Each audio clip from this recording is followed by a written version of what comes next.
Good morning and welcome to Wujiang. We're 2 hours west of Shanghai. The sun is shining and we are ready for Boulder, semi-final number 4 of the IFSC World Cup season 2019. I'm Charlie Bosco, delighted to say that for the second time in the space of a week, by popular demand, we have Alison Vest back. Alison, qualifiers yesterday. Overall summary for the women?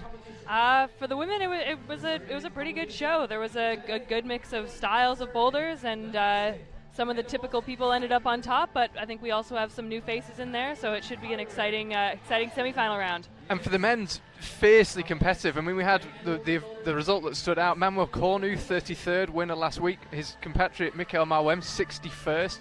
Yeah, I mean, it was a tough round to watch, especially because any small mistake proved to be disastrous for most of the men's field. So there was a lot of tops yesterday, and you really had to be on top of your game. But it does mean that there are some fierce competitors out there, and I think they're ready to throw down on some harder boulders today. Okay, well, we've been up to have a look at the semi-final boulders, but before we discuss them any further, let's have a quick recap of yesterday's action. On the brand new Wujiang bouldering wall, qualifiers took place in warm but good conditions, with the women out first.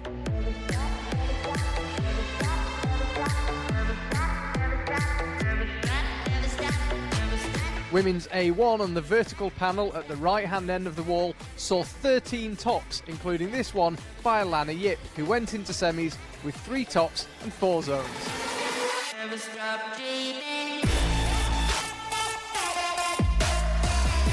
B1, just to the left of A1, saw only 11 tops, with 6 of them flashes, including this one from Janja Garmbret, the only climber with 5 tops in women's qualifiers. She flashed B1 to 4, but women's B5 must have been hard, because she actually fell off that one. She got it second go. Sol Sa didn't have her best round, but finished 9th in Group B, enough for a slot in the semi-finals.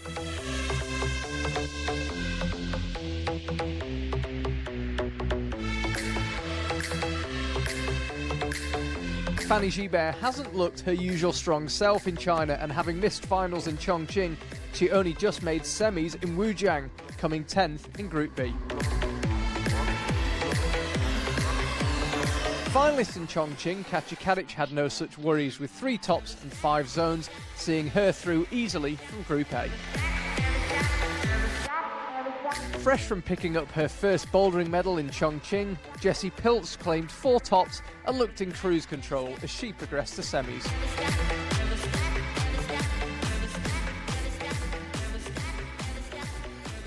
Yevgenia Kazbekova, seen in action here on A3, snuck in 10th in her group, a week after narrowly missing out on the Chongqing semis.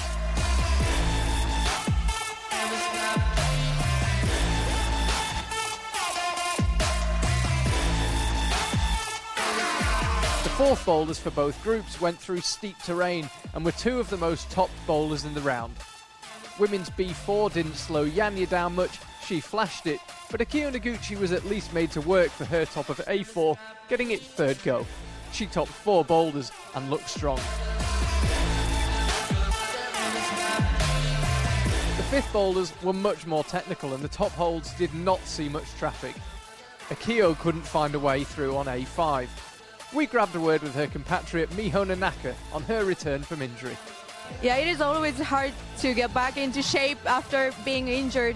I felt so weak today because I got only 3 tops and made a lot of mistakes. Yeah, but I have time to raise my spirits for tomorrow. So yeah, everything will be okay. As with the women, the men began on the right of the wall with technical boulders. Rei Sugimoto made light work of men's B1, as he did with most of the others. He topped all 5 in 10 attempts. Kokoro Fuji in Group A was even better, with 5 tops in 8 attempts.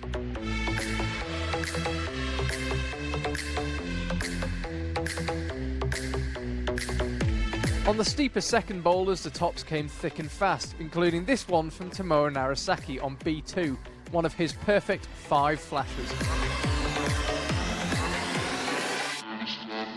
Kokoro took 2 attempts on A2, but got it done in the end.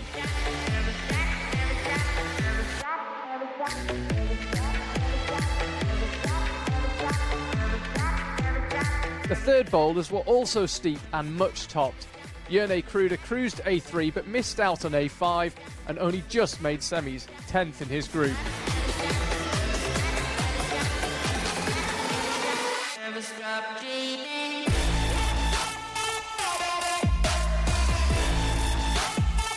Jerne's compatriot Gregor Vazonik was also 10th in his group, Group B, with 4 flashes and 1 zone.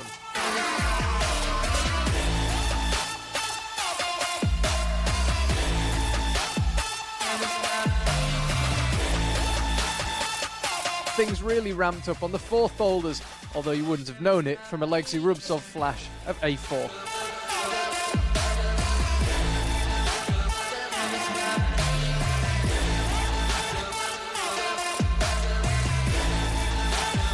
Dongwon Chon looked really in the mood today, and his flash of the physical B4 appeared almost effortless.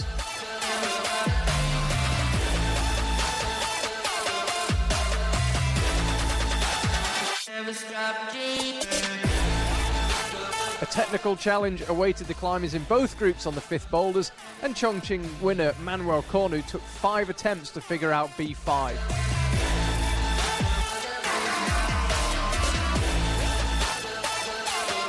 Jan Hoyer also took a while to figure out A5, but got it 4th go.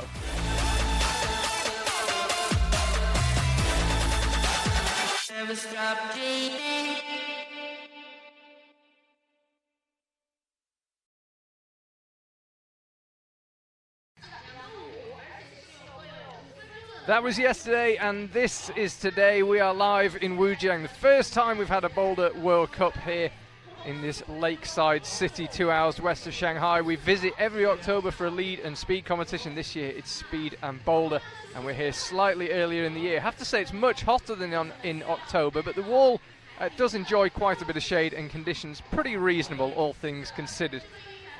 Women's start list first, Evgenia Kazbekova narrowly missed out in Chongqing. She just about makes it through. Second place, look there, Fanny Gibert, not been her usual self since arriving in China. She is the first of 3 French climbers out. Big shout out as well to Anouk Jobert, 4 French climbers.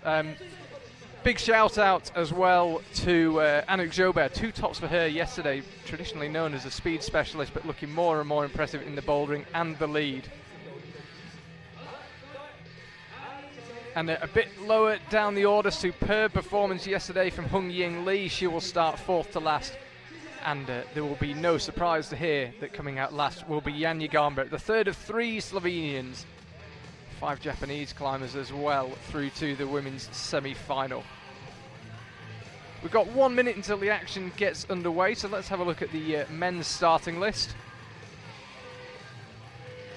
Gregor Vazonik and Jerne Kruder will be the first 2 climbers out. Snuck into the semi-finals, both of them 10th place in their group, and it would appear we are already underway with the semi-final. 7 Japanese men and 4th to last out. Looking forward to see Adam Ondra back in action. I had a word with him yesterday. He said he feels fine again, just picked up some sort of throat, upper respiratory problem in Moscow and hadn't been feeling well enough to compete in Chongqing, but says he's back to full strength, and he certainly looked it in the qualifiers yesterday. So we've already mentioned both of them, Gregor Vazonik first out and Evgenia Kazbekova first out on women's one. And we were down the front earlier on. Generally looks a hard set. It does, yeah. I mean, again, the athletes always seem to surprise, but the men's boulders especially look quite hard.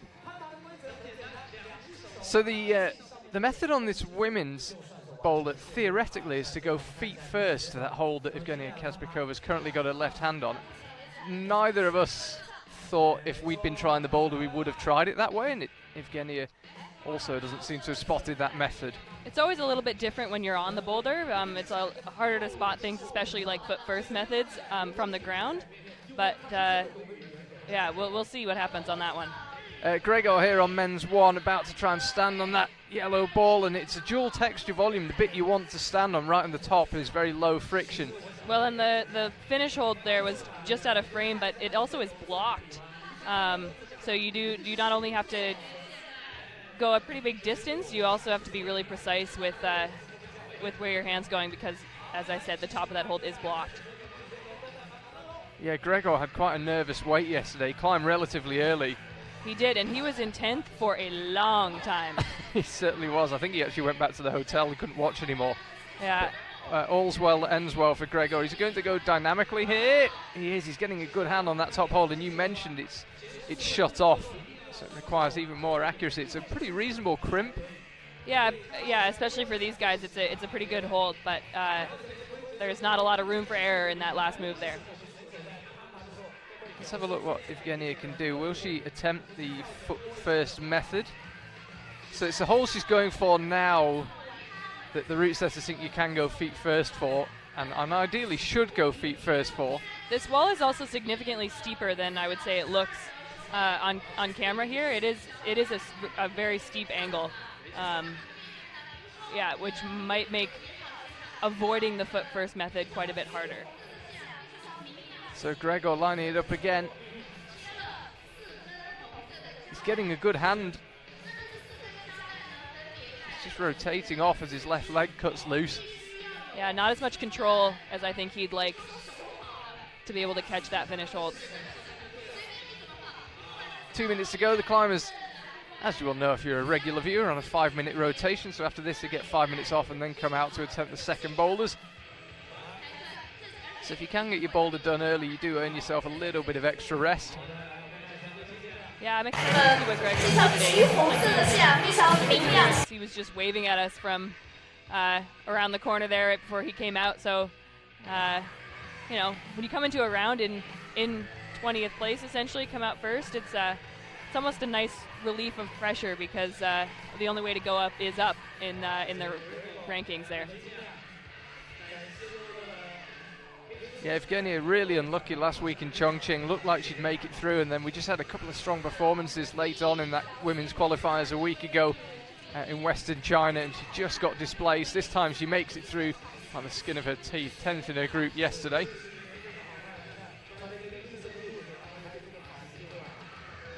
I'm almost surprised to see Gregor resting here because I'm not sure. It doesn't look as if the boulder would be taking much out of him physically. And I'm not sure what there is to study about the move. Yeah, I think maybe he's thinking it's going to take a lot for him to be able to hold that finish hold at the end there, and he's just trying to make sure he's got all the gas that he can have in his fingers and forearms so that he can be able to latch that finish hold. Yeah, it's almost a replay each time. He's just rotating off. Evgenia persisting with the hand first method. It's not paid off just yet. There are two tiny little screw-ons there. She's got her left foot on the lower one. There's also one higher up in that hand hold / foot hold. Frustration rules for Gregor. Ditto Evgenia. Zone at least for Gregor. Yene Kruder, his compatriot, walks past him and he is next out onto men's one. Women's one, Fanny Gibert, I mentioned her earlier, first of 4 French climbers. And as I said, not quite looked herself in China. Missed out on the final last week in Chongqing, which is a very unusual state of affairs. Reigning World Cup champion from 2018, Yene Kruder underway now, trying a slightly different method on the starting moves. Fanny was also in 10th place yesterday for a very long time. Came out early in the start list and then had the unfortunate situation of having to just sit around and wait and hope that there was no surprises towards the end. That's a bit more like it from Yene. Again, these round holds that he's on are dual texture, so his left foot is on a high texture bit on the lower one, but the very top of both of them is very low friction. It looked like there was a lot more control in that movement than Gregor had just before him, so that was a promising attempt from Yene. So it's here that the setters, I think, were wanting you to almost spin around and get your feet above your head. It certainly looks hard going hands first, but I'm not sure if climbers will actually spot the potential to go feet first. As a World Cup climber yourself, you didn't seem to think it was especially obvious. Well, I thought what he was saying was that you would go hand first to the ball, and then once you had your left hand on the ball, then your feet would come under you and up above. I don't know. I think the foot is good enough that it won't be obvious that is a method, at least not right off the bat. So Yene, again, his movement is different for that top hole from Gregor, but sadly so far the result the same. Here's Fanny trying to get established on that volume. It's very steep wall here in Chongqing. There's not much low angle terrain. Pretty much everything's steep. You can see on the left there the women are finishing off on a slab, and the men have also got one balancy boulder, but generally it looks a very tough set of boulders and a very steep set of boulders.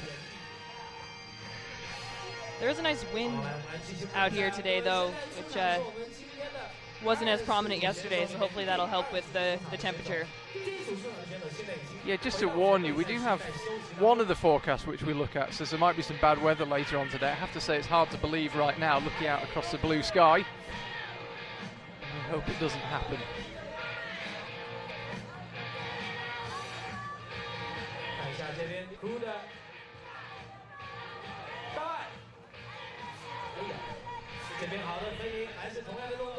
I always think it's kind of mean when the last hold of a boulder, especially from a dynamic move, is blocked like that. There she goes. Now Fanny Gibert seems to have figured it out. So she's got the zone. Top of this boulder looks relatively straightforward. Still hard, obviously, but not as complicated as the bottom section.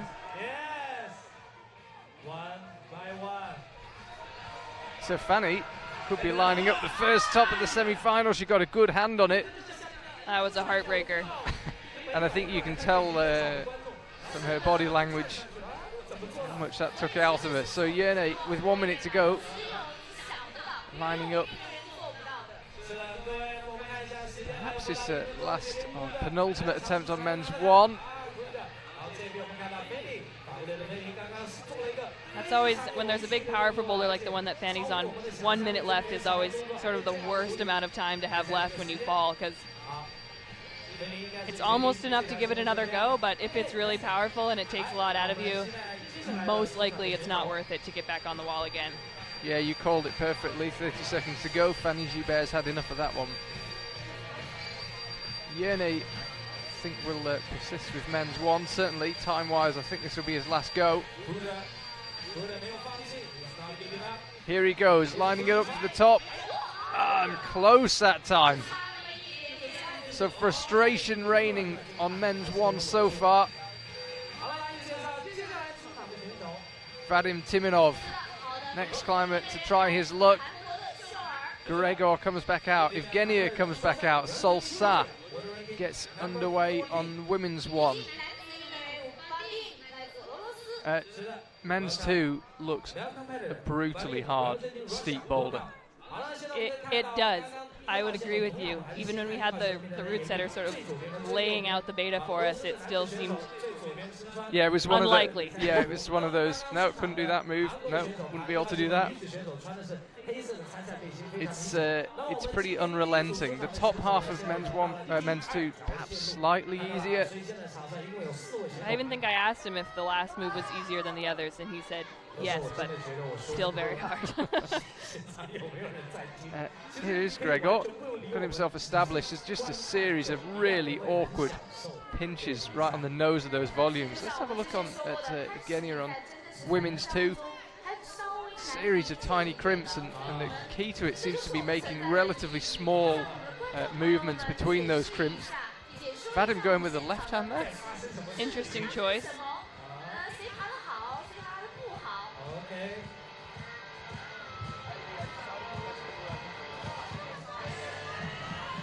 There are a number of screw-ons on those volumes on men's number two, but there is also a surprising amount of just straight volume squeezing that was in the beta that the route setters gave us. Solsa looked quite solid on this move. Interesting to see what she tries here. Well, she's certainly secured the zone. No problem avoiding the feet first method. 3 volumes to go. You can see that third to last one. That one she's grabbing there, that's also dual texture. So where the tips of her 4 fingers were is low friction, where the thumb is high friction. It's the only dual texture one near the top of the wall. Slap for the penultimate hold. So 1 move below Fanny, but she's got 2 minutes 50 left. Here's Evgenia. You can see we've got that green crimp. Also the 2 just above that have just appeared at the top of the shot. She's done well to hang on to this. Feet have cut loose twice now. Seems like this boulder is fairly straightforward until you get into that zone hold with the right hand, and then I won't spoil it for the viewers at home, but it'll be interesting to see what people cook up at the top of that thing.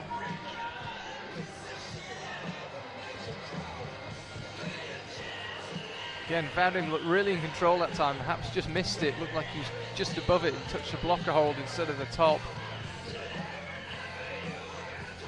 So hard when you have to be that precise going that quickly. So Gregor's beginning to make progress now across these volumes. And there's no way around really powerful moves grabbing the nose of the volumes. You've just got to work your way out right before you can come back left. And they say a change is as good as a rest. And you get a change, but you certainly don't get a rest a bit higher up the boulder. I think that could be a sight we're going to see a bit more of on men's one. Frustrated climbers down on the mats. Absolutely.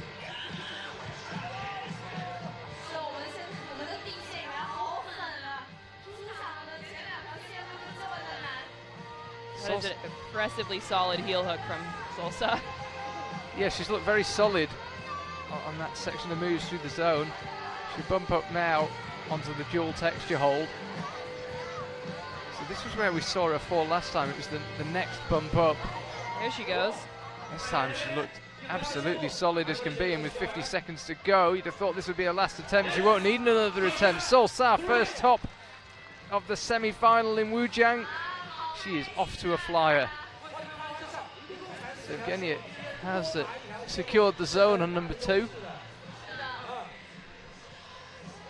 Gregor not yet on men's 2. 30 seconds to go.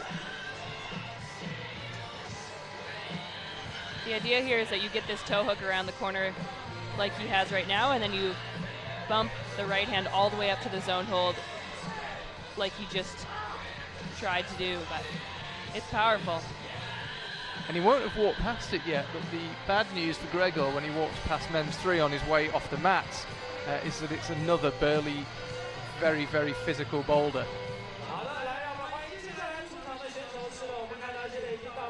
Keita Dohi now, the first of 7 Japanese men in the semi-final, gets underway. Flavie Koho, the second of 4 French climbers in the women's semi-final, get underway. The French men had a terrible day yesterday in qualifiers. I mentioned at the top of the show, last week's winner Manuel Cornu down in 33rd, and Michael Marwem 61st.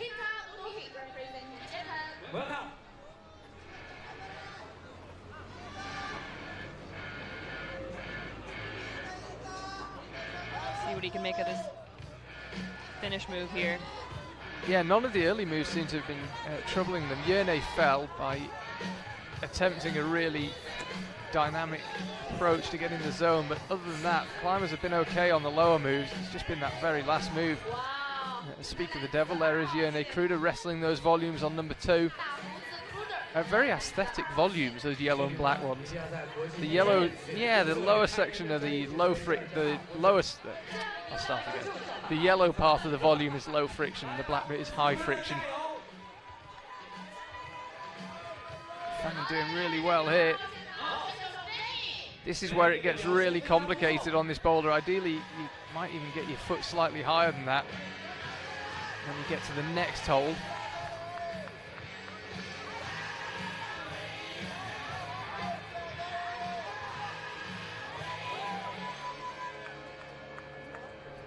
Solsa, if I remember correctly, is characteristically very good at heel hooks, so it is no surprise to me that she was able to make that work and cross to the zone. But I do have to say, I think even just comparing it to Fanny Gilbert's attempt, the foot first beta is, I think, the easier method, but it is significantly harder to find if you don't know that it's there.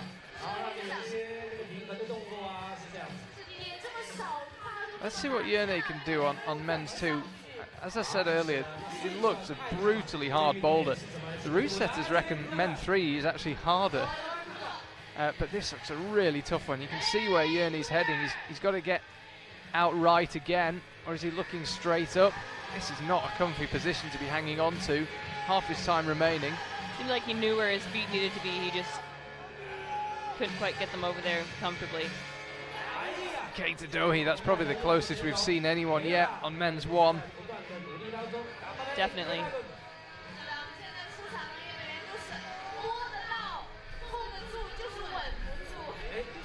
Actually, the joint youngest climber in the men's semi-final, with Yufei Pan, who'll be appearing a bit later on.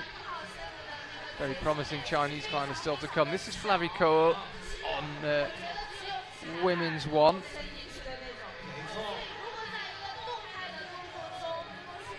Looking more solid this time. It doesn't look very tempted by feet first up to the zone. That was definitely her closest attempt. Let's have a look if Keita can get this done. Oh, there we go. Yes, he can. First top of men's 1.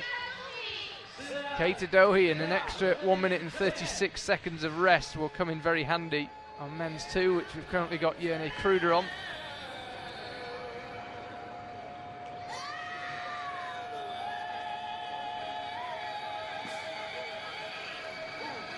I can't help thinking on this men's 2, hold degradation is going to be a factor, because everybody's grabbing the nose of those volumes in exactly the same place and squeezing them to death, really. Yeah, definitely. I will say that the high friction portions of those volumes got a lot of bite in them.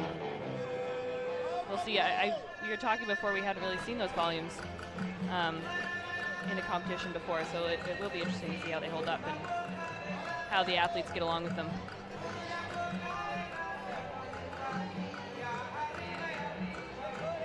So Fanny Gilbert, she's already been up to the zone, trying a different method again. Incredible hip flexibility to manage that cross-through move. Absolutely. That'll be the second boulder she's gone foot first on now. And these are tiny crimps she's on. Doing really well there, Fanny Gilbert. If she could have bumped the right hand up, and perhaps the top beckoned, but 20 seconds ago is not going to be enough time for another attempt. Flavie Ko, I'm assuming, hasn't yet got the zone, because she wouldn't have had time to top. And she heads backstage.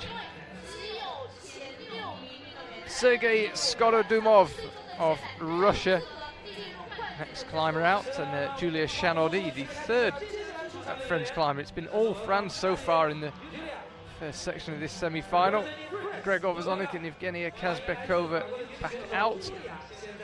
And our first chance to see men's 3. Now, we think this may be the toughest of the men's boulders, which, as you will already know from what we've seen so far, is saying something. Women's 3, no pushover either. Big jump to start with. Yeah, the women's jump doesn't, the holds aren't necessarily very bad, but it does look like a pretty significant distance as far as dynos go. Really nice work from Gregor early on men's 3. Got the jump to perfection. There's a little thumb catch where his left heel just was then, but there's nothing for the right hand, but he got it absolutely spot on. Seems like that's the real grit of that third boulder there. The jump I don't think will prove to be much of a challenge for most of this field, but the top part of that boulder is it's a lot. Now Sal Sa, who's currently the only climber with the top in this semi-final, is looking pretty handy here on number 2. Needs to slap the left hand out.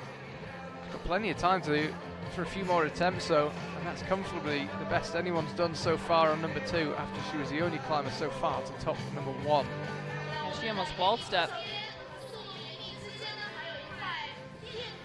Sergey, the first climber, it would seem, we're only just panned to him, but it would seem that the only climber to be having trouble so far with this lower move.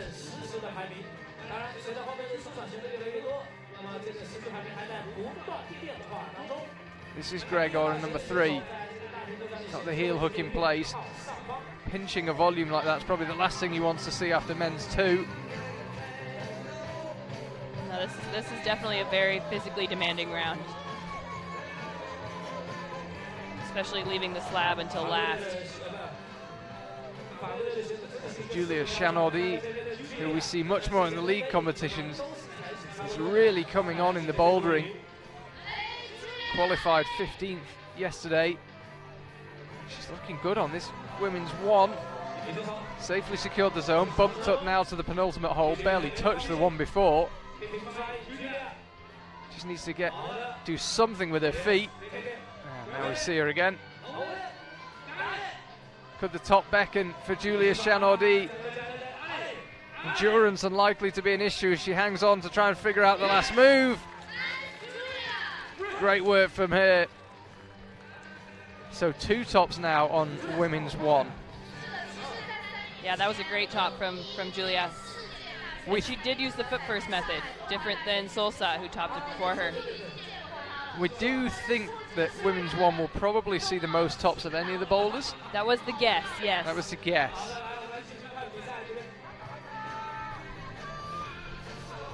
Solsa campusing that move. And getting this super high heel hook that the root setters talked about earlier, which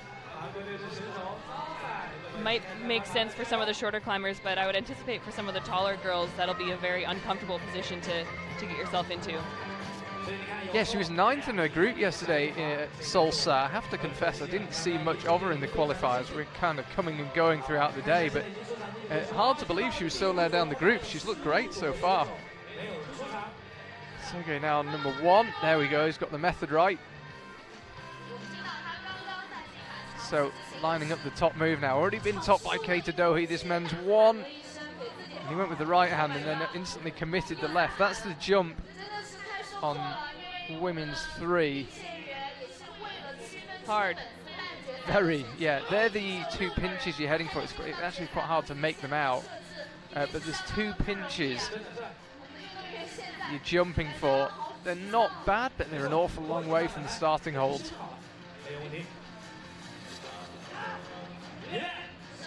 Here she goes. She's a little low on that left one. There's actually a tiny little yellow screw on, but that's really a foothold. You want to try and aim a bit higher for it and ignore it on the jump. Oh. Top from Sergey. That'll bode well for him. Yeah, good persistence as well, because it looked like he might have struggled with the lower section. Absolutely. Let's have another look. And in the last few seconds, too. Yeah, that's not the live clock, by the way. He did it with a little more time to spare than that, but not much.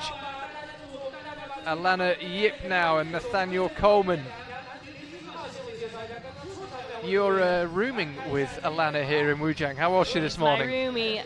She was, she seemed great, actually. Yeah, she seemed very excited to be climbing in the semifinal. This is her 4th straight semifinal this season, so she's been really consistent. And yeah, I mean, she's always very positive, and I think she's just really excited to be here and to get to climb again. So yeah, I'll try not to yell too loud into the microphone. That's fine. I can just mute you anytime we see her on screen. Good to know. It's Nathaniel Coleman being called down. That's not what you want to see.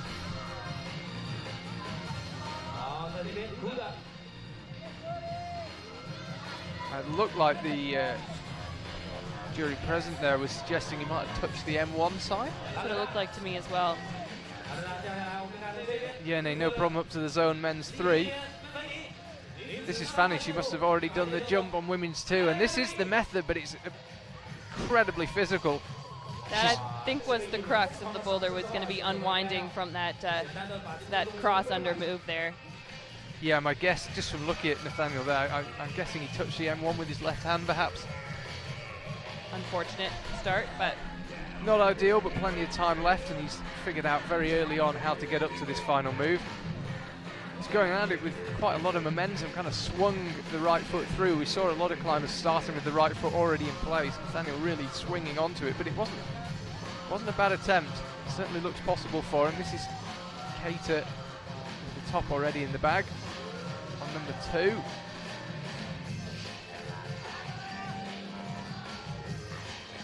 He can get that right foot all the way out to that small volume there.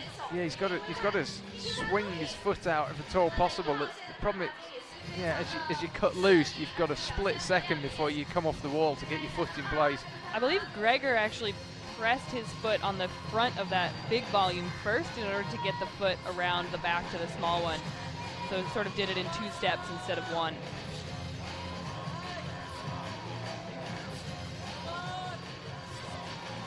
That is a really tough move on women's 3.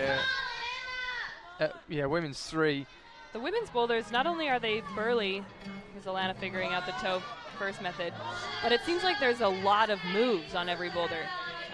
Not only are they powerful, but there's just a large quantity of them, so people are going to be tired.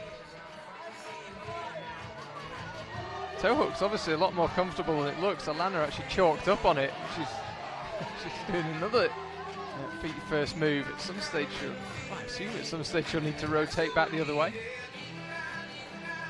But you can see maybe a little more effort going into it now we see her face than you might have realised, but comfortable enough to chalk up and get something resembling a rest. Yeah, milking those toe hooks for all they're worth. That's a really nice climbing from her. I imagine it's burned quite a lot of energy though. She'll want to make this attempt count with 1 minute 30 left. If she was to have another attempt, it would be pretty tough. You can see the dual texture hold. So you're really using that one to bump up. Oh, and that's a heartbreaker. Penultimate hold for her. Again, that's just a terrible amount of time to fall off with. So much energy is required to get yourself even up to that point. We just cut to Fanny as well there, trying to cross through with the left hand over the top of the right, but the route Seth is pretty convinced the best way is the way we saw her doing it previously. You reach underneath, almost like you're doing a bicep curl in front of your chest. I think that was it for Alana Yip there. She took her scorecard back and isn't going to give that boulder another go. Probably pretty sensible when you think what's still to come. It's hard to think you'd have a meaningful attempt with only 50 seconds left on the clock, so it's probably quite clever energy management from her. Here's Yerne, really needs to find something with 30 seconds left on men's 3. Popping out to that blue volume. At that point, I think the route setters envision sort of coming into a press with the meat of your thumb into the bottom of that yellow, that upper yellow volume. There is a screw-on the bottom of it, and sort of pressing into the bottom to allow yourself to stop the momentum there. So Fanny, no joy for her on number 3. Tough round so far for her. She's been pretty close on most of the boulders, but doesn't have the full top on any of the first 3.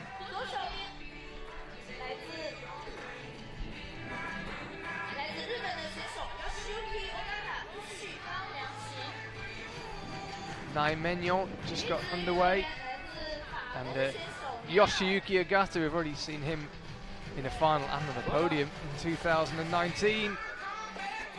I actually climbed just after her yesterday in qualifiers, and she was very interesting to or I think at the same time. She was at the same running order as me, but in the other group, and she definitely had a really good round yesterday, but she also kept it together, was very calm, smiling through the whole thing. It was a fun person to be climbing next to, for sure. Yeah, I know the French have got high hopes of Nai Menyon. She's been delivering in the youth competitions. It's really good to see her in the Senior World Cups. Yoshiyuki Ogata just trying to figure out how to launch. It looks like he might go a little more dynamically. Close. Sol Sa, who's having the round of her life, just crept into our shot then. Seems to be making progress on number 3. And that's how you do it. Sol Sa absolutely crushing this round. Is this the same woman that came 9th in her group yesterday? That might have been a flash even. Look at the time. I think it could be right. Yeah, we'll let you know when the scores update. Yeah, Nai Menyon. I was getting a little stato this morning. Nai Menyo is the equal youngest climber. She's 16 this year, with Ai Mori and Yutong Jiang of China in the women's semi-final. 3 years younger than anyone in the men's semi-final. Wow. And then the oldest competitor in the women's semi-final, Hung Ying Lee, is 3 years older than anyone else in the men's semi-final. Yeah, incredible. Does it mean something, or is it just a random statistic? Who knows? Well, as the Canadian national team coach always likes to say, human beings are meaning-making machines, so I guess we can make it mean something if we want to. Oh, that phrase is going to haunt me from now on. Every time I look for correlation. I wish I'd heard that. Here's Kenya. First look at women's 4. There we go. Nice top for her. Looks like women's 4 is fairly straightforward, but you do have to make sure you're really focused and maintaining the balance and moving slowly throughout the whole thing, because any loss of balance through your center of gravity will punch you right off that thing. You see the scores there. Sol Sa leading the way. 2 tops and 3 zones for her. She's absolutely cruised 2 boulders, which are clearly absolutely at the upper limit. She'll take some catching, I suspect, if she can get number 4 done. So Yoshiyuki now, he's got 2 minutes to go. Unsure of the foot beta there. Yeah, you can see him figuring it out in real time.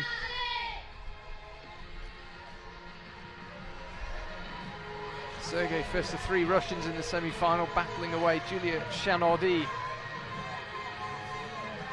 crimping the life out of that women's 2. So that's the move there where the route setters say getting that high left heel is really crucial to making that next move feel a little bit easier.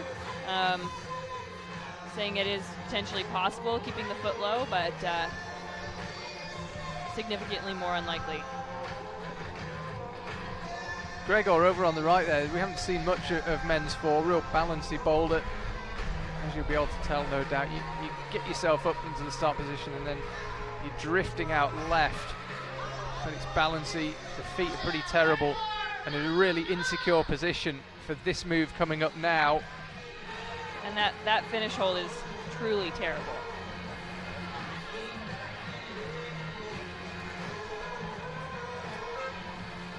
Sergei bearing down the triangular volumes of men's 2.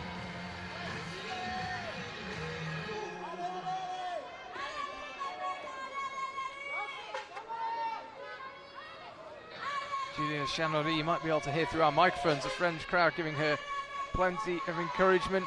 25 seconds left for her to find something. Long since secured the zone, so this is for the top. Slaps up with the right hand.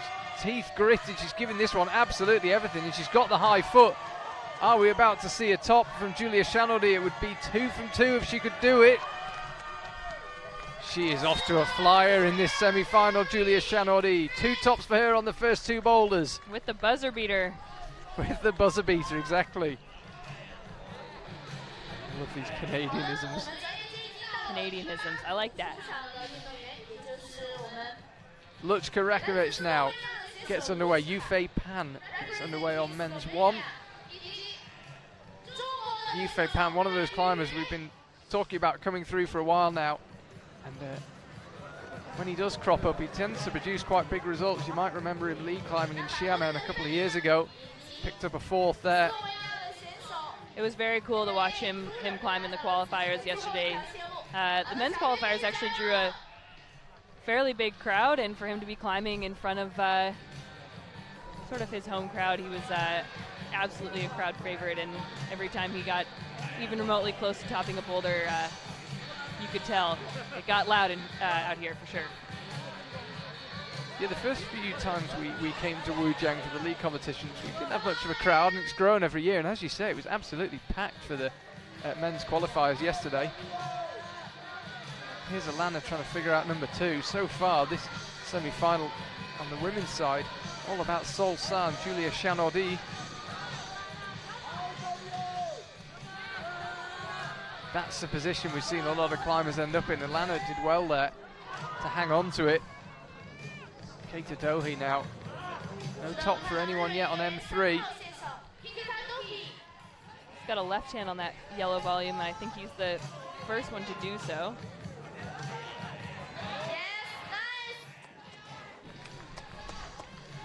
And then he could be lining it up at the top here. He's pressing underneath that yellow triangular volume. 3 minutes to go. He certainly looks capable of topping that one. Absolutely the high point on that boulder. And Nai Mignon, she's somehow got to find a way to get her hands the other way round. I think that's Clavy. Sorry, yes, you're absolutely right. Of the French takeover. Yeah, exactly. Of the women's That's what it is semifinal. so far.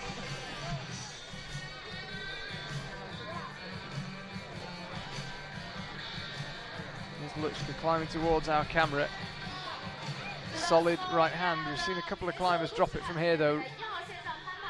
Heel hook is probably really helping out. Just keep her close into the wall, but as soon as that released, so did she.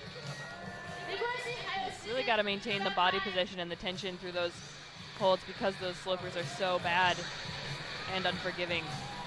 So the overall champion from 2018 in the Boulder World Cups, Yerne Kruder, still awaiting a top in this semi-final.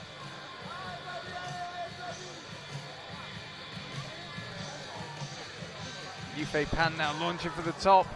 Oh, with two hands there. Yeah, we've seen quite a few different methods. We saw, I think it was Sergey earlier on, go with the left hand. Most people were going with just the right and trying to stabilize before bringing the left up, and Yufei going with the right, immediately followed by the left.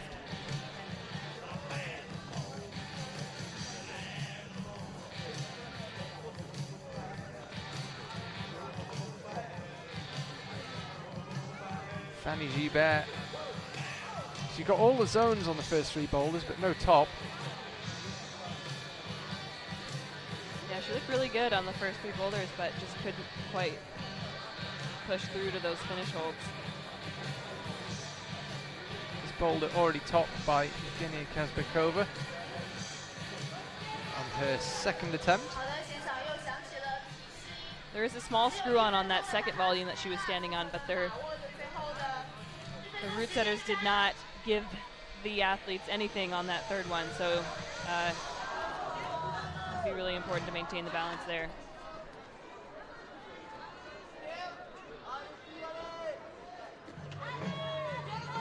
.35 seconds to go.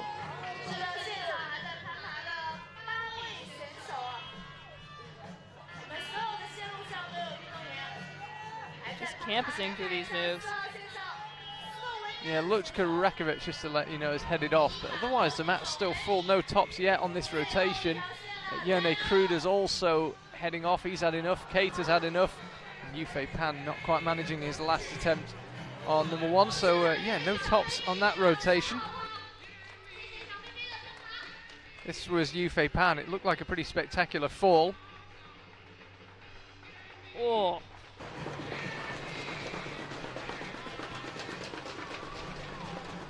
Miho Nanaka now. Everybody excited to see her back. Angie Perhart picked up a medal last week in Chongqing. Yeah, Miho yesterday didn't quite look as strong as we saw her last year when she won the overall title. Still definitely struggling with shoulder injuries, plural. It was the right one that was the old problem, the problem that she was having in autumn last year.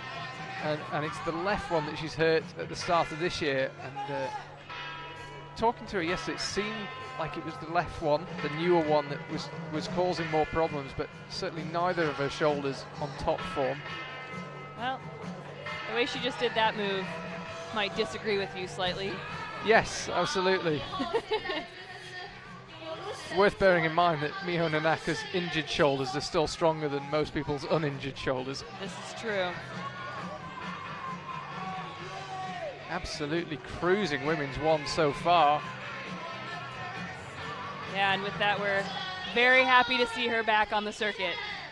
Yeah, there was talk that she could perhaps have competed last week in Chongqing, decided to wait that extra week.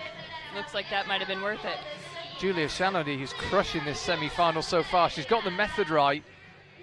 That cross-through move, and you better going through, as she did with the left arm underneath the right. Here's Sergey trying something completely different on men's 3. Also did on men's 1. He had a completely different method for the lower section. Here's Anju, men's 1. And Sol Sa, who could put herself in a very, very strong position of 3 tops and 4 zones if she can find a way to the top of women's 4. 3 minutes to figure that one out. Would have been interesting to see Evgenia on that one a little bit more, because she appeared to cruise it, got its second go. We didn't see that much of it. No, we essentially only just saw the final move.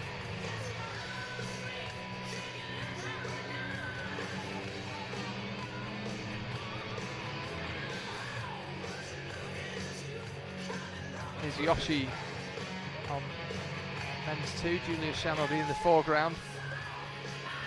See if he can figure out how to get these feet all the way out right. Wow. Impressive flexibility through the hips. Precision too.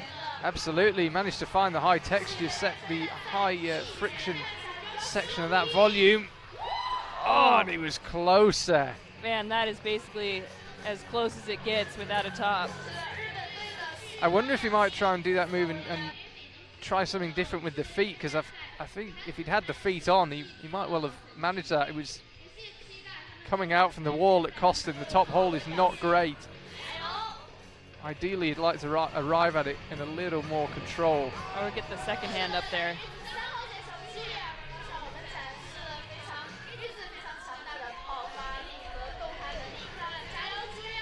So Julia Shanody with 2 tops so far. And the zone on number 3. So a clean sweep of the zones. Can she make it a clean sweep of tops? Not this time. That unwind is burly. And again, yeah, Sol Sa, she managed to flash number 3. Interesting to see how many people can match that. This is Nai Mignon.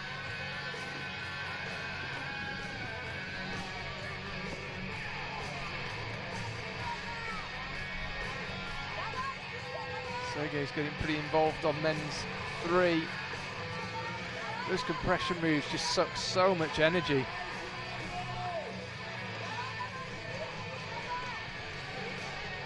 And Yoshiyuki's back up, you can see in the background there.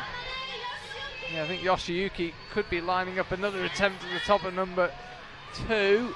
See if he can make it stick. Oh! Great work from Yoshiyuki. You're absolutely right, getting the other hand across quickly was the key.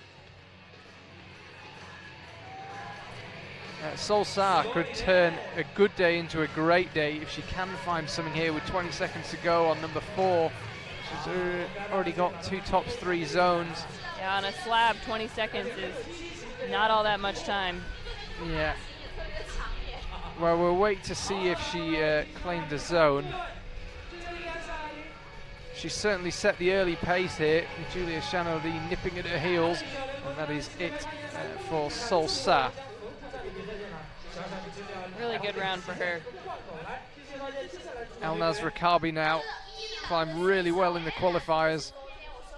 Seoul Iranian representative in the semi-final.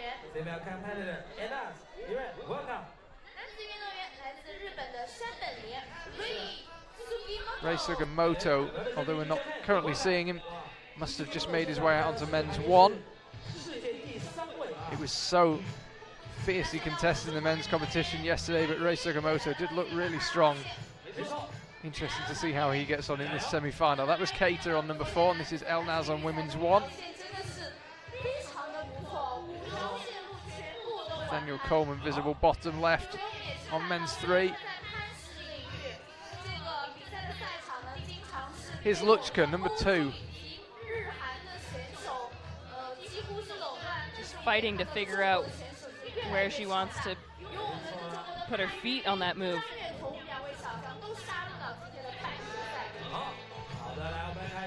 We haven't seen that much of men's 4. Oh. What can Keita do with it? Nobody yet topped it. Gregor and Yerne both getting the zone. And Keita. Keita went left hand to zone, and I don't think that's been done before. You can see the top hold. It's an absolutely horrible hold. Oh. if you could keep your body in, going left hand doesn't look the worst idea in the world. No, definitely not.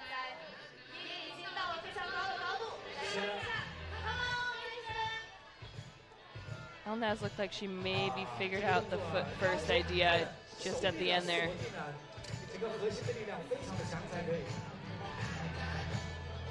There is Rei Sugimoto, I mentioned him earlier.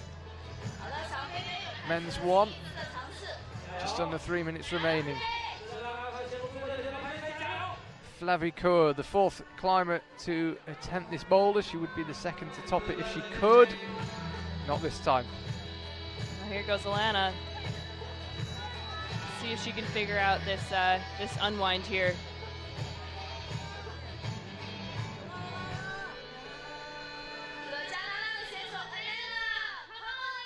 She's got a real fight here, so ideally she would then cross under with the left hand like that, and then this is the unwind you're talking about.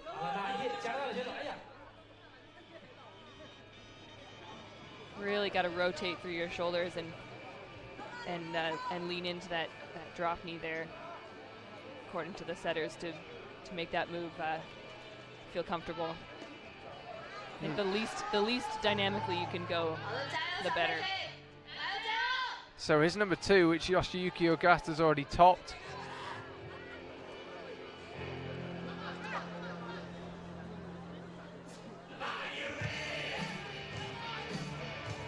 Daniel going right hand to the left volume, which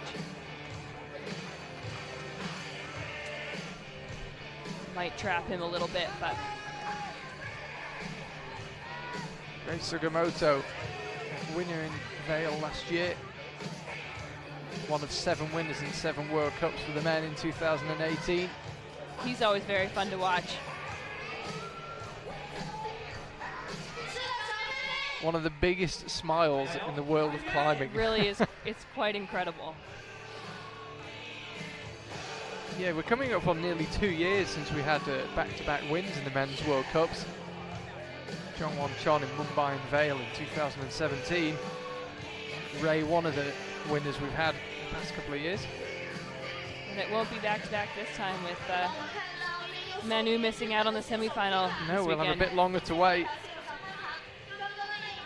Lichka trying something completely different. That knee bar looked hopeful.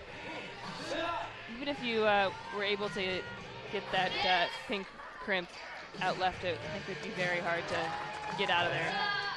Good work. There's the top. Yeah, top on number 4. We said that going left hand didn't look a bad idea at all, and it's paid off for Keita.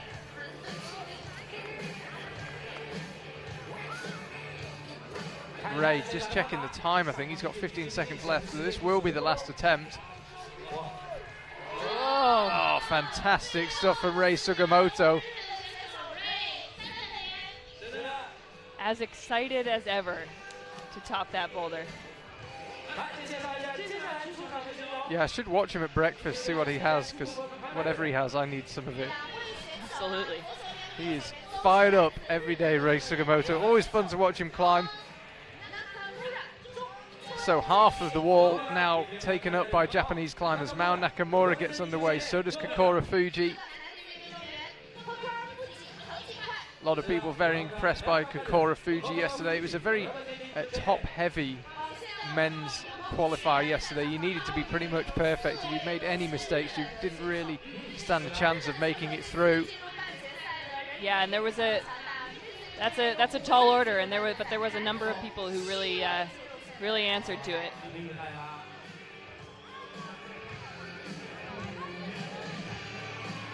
It'd be interesting to see more people attempting that unwinding move. Again, Solsar flashed it. Here's Miho Nanaka, absolutely cruise number 1.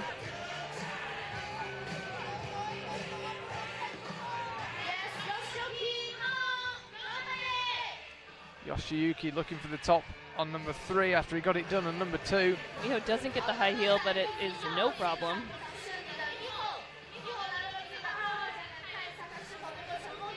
Miho Nanaka now lining it up for the top. Right hand's there. Just jimmy the feet to get comfortable, and the left hand will join it. Miho is letting people know that she is back. Yeah, interesting. Yesterday in the qualifiers, she kept kind of shaking her shoulder and rotating it and prodding it, but... I mean, it's tough when you're coming back from an injury. Sometimes even if the injury is fully healed, it's hard to start committing to things again. And it can be difficult to get the try-hard back in competition, and so potentially it just took her around to really shake off the nerves and then remember what it feels like to be on the World Cup stage. Kokoro Fuji is a tall climber, so that hold will appear a bit closer for him. Still can't quite find a way. This is Sergei on number 4. Yeah, it's interesting with Miho Nanaka. Maybe, as you say, she just needed yesterday to kind of get her head back into it. Remember, she could do this. And she is crushing this semi-final so far. Haven't seen much of Mao Nakamura down on number 1. There's Yoshiyuki to her left.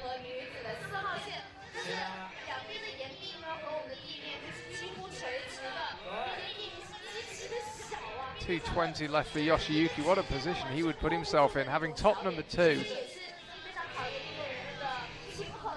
Well, I was initially quite sceptical. When we saw number 2, I thought surely that's harder than number 3, but it would appear the route setters are spot on. Number 3 is causing the most problems.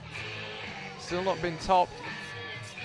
Number 4 is interesting. It going left hand to the zone for the taller climbers does seem to be the preferred method, but I doubt the entire field will be able to reach it that way.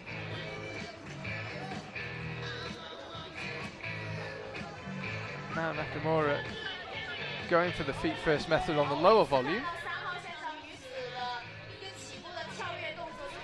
Let's have another look at this cross through move.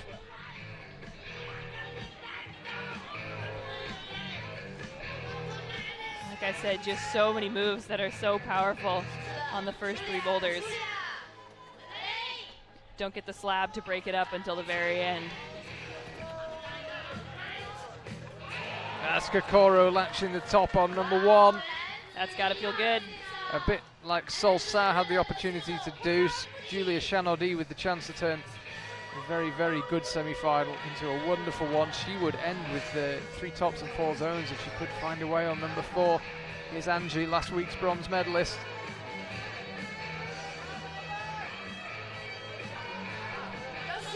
There's so many moves on that lower section of men's 2. Here's Yoshiyuki. Are we about to see a top on number 3? Got a good right hand there. I don't think he'll have enough energy or time for another good go. Same with Angie. Same with Mao Nakamura.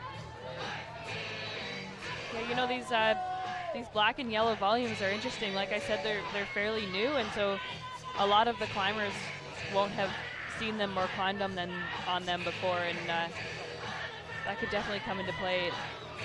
A lot easier to climb on things you've climbed on before rather than volumes you've never seen before.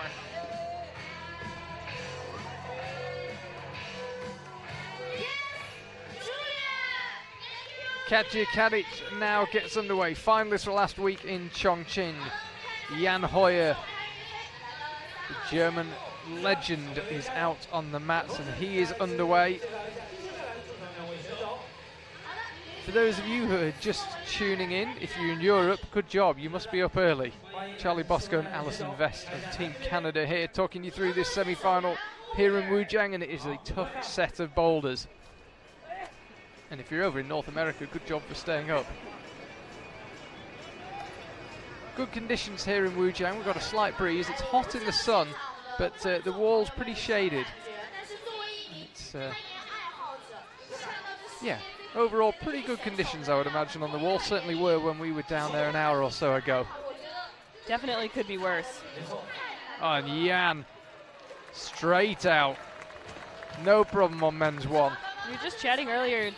Jan has really been climbing with a lot of emotion this weekend. It was really cool to watch him compete yesterday. You could definitely tell everything that was going through his head as he was progressing through the round.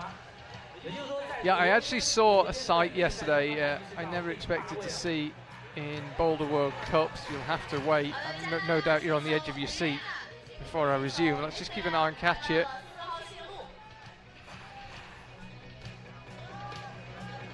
Penultimate hold, no problem.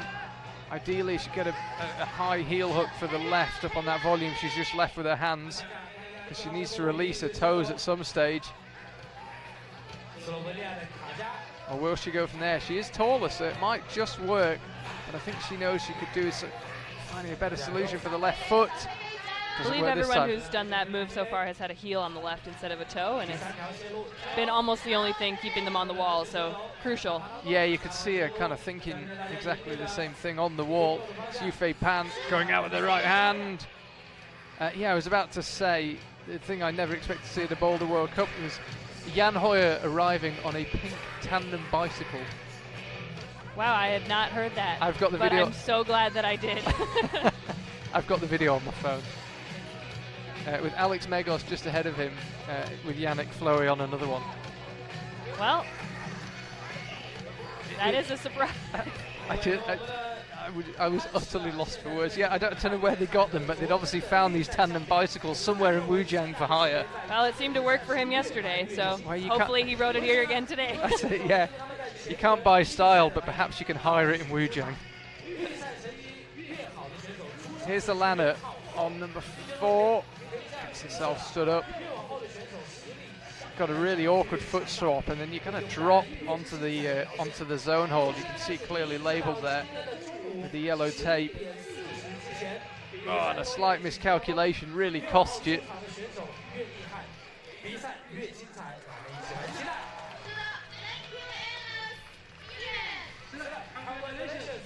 Yufei Pan, he's getting pretty close now on number 3.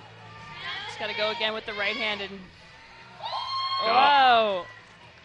Yufei Pan finds a way. Big shriek from our venue MC. The crowd here in Wujiang enjoyed that one. Yeah, that was exciting. Nice work from him. Here's Nathaniel Coleman, number 4.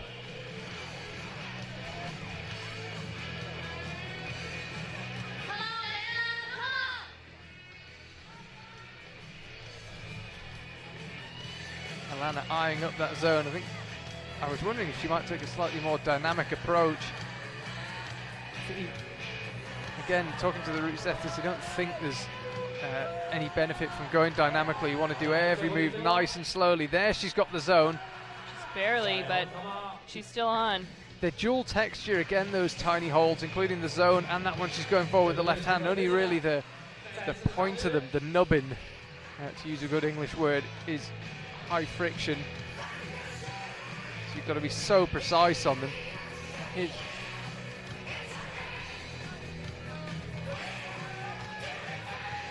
See what Katya can do at the end here. Katya lining it up now, number 1. And again, just couldn't quite figure out what to do with that left hand. Here's Luchka Rekovic. Going for an interesting beta here with the right hand bump. Yeah, last attempt she just went straight for the finish hold from here. I wonder. Yeah, she's good at getting a good hand on it. It's an awfully long way. It's a long way if you get the right hand out, but from there it's a very long way.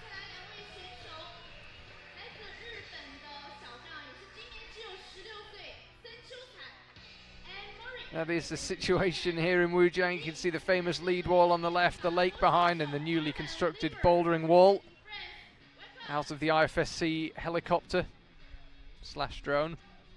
It is really an incredible venue. It's been great. The sun sets over the lake every day, and there's nice docks to sit on, and I know I've been enjoying it being here. Yeah, it's slightly less oppressive heat than Chongqing as well. You bet. 5 Japanese climbers currently on the wall and 2 French climbers. Albon Levier, their sole representative on what was, on the whole, a pretty bad day for the French men.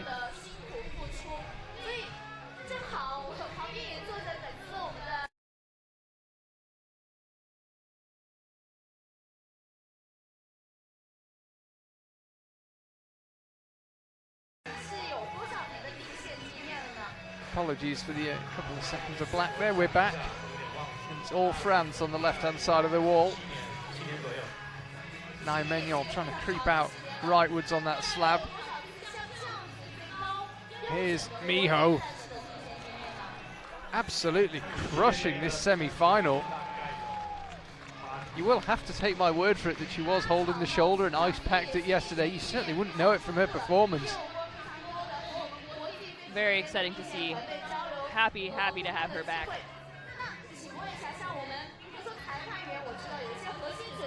Anjay is not lacking in the horsepower department. How will he get on with men's 3? This is Kokoro on number 2. Topped by Yoshiyuki Ogata earlier on. Those volumes are just so bad, it's taking so much out of you. You just haven't got time to hang around and figure out your method. If you don't get it right first time, it's really hard to correct it or think of something new.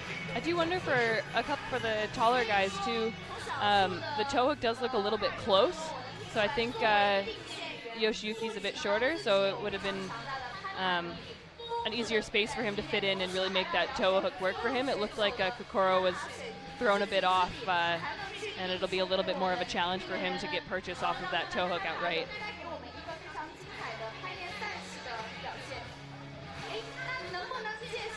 Aimori, joint youngest climber in the semi-final, with Yutong Jiang, who'll be climbing next, and Nai Mignon, who is currently on number 4. Albon close on number 1. The scene of much frustration, that final crimp on men's 1.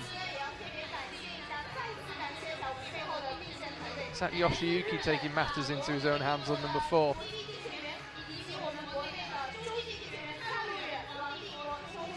Yeah, I would be surprised if he was able to go left hand to the zone like the other guys have before him, so we'll see what he's able to do there.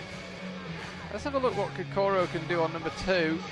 Yeah, like you say, that toe hook doesn't look quite as comfortable. Superb flexibility and precision to drop the left foot down. Got himself in a very powerful position, but he manages to get the feet on and he manages to find the top. I think energy was running low for Kokoro there and he just went for it. 2 tops now on men's 2. Yeah, he made it happen when it counts. Now Nakamura, excuse me. On number 2, the left heel just popped. Right idea though. She has enough time to get back up there. That looked like a pretty promising attempt. That was Nai Mignon, one of the best saves of the day so far. Feet slipped and she managed to hang on to it. It is just about a slab. It's about 4 degrees off vertical, this section of the wall. And went quickly for the top. When Evgenia topped it, she went a bit slower. I will say that match on that dual texture nubbin, as you called it, does look to be one of the more challenging moves in this on that slab boulder.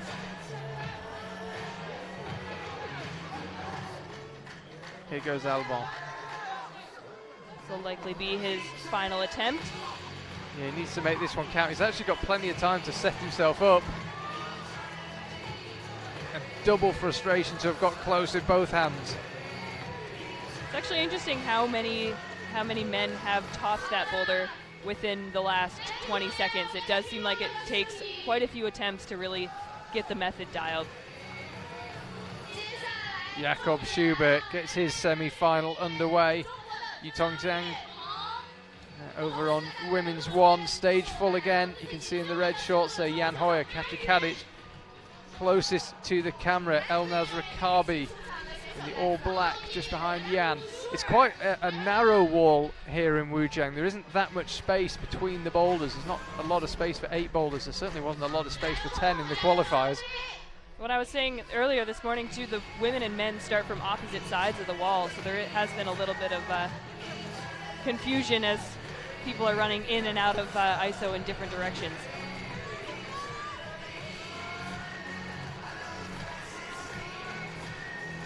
That was Ray on number 3, just saw briefly. Yutong, as you might expect, getting plenty of encouragement from the venue MC and the crowd.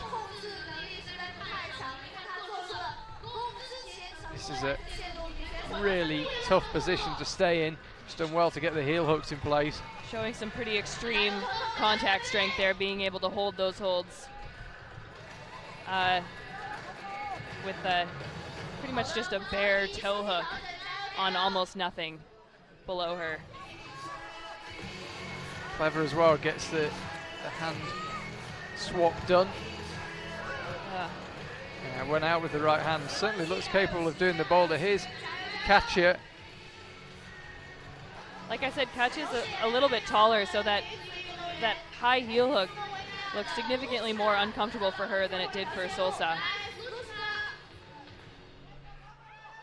Alnaz goes up with the right hand, will now, you would imagine, cross through with the left if she could get her feet sorted.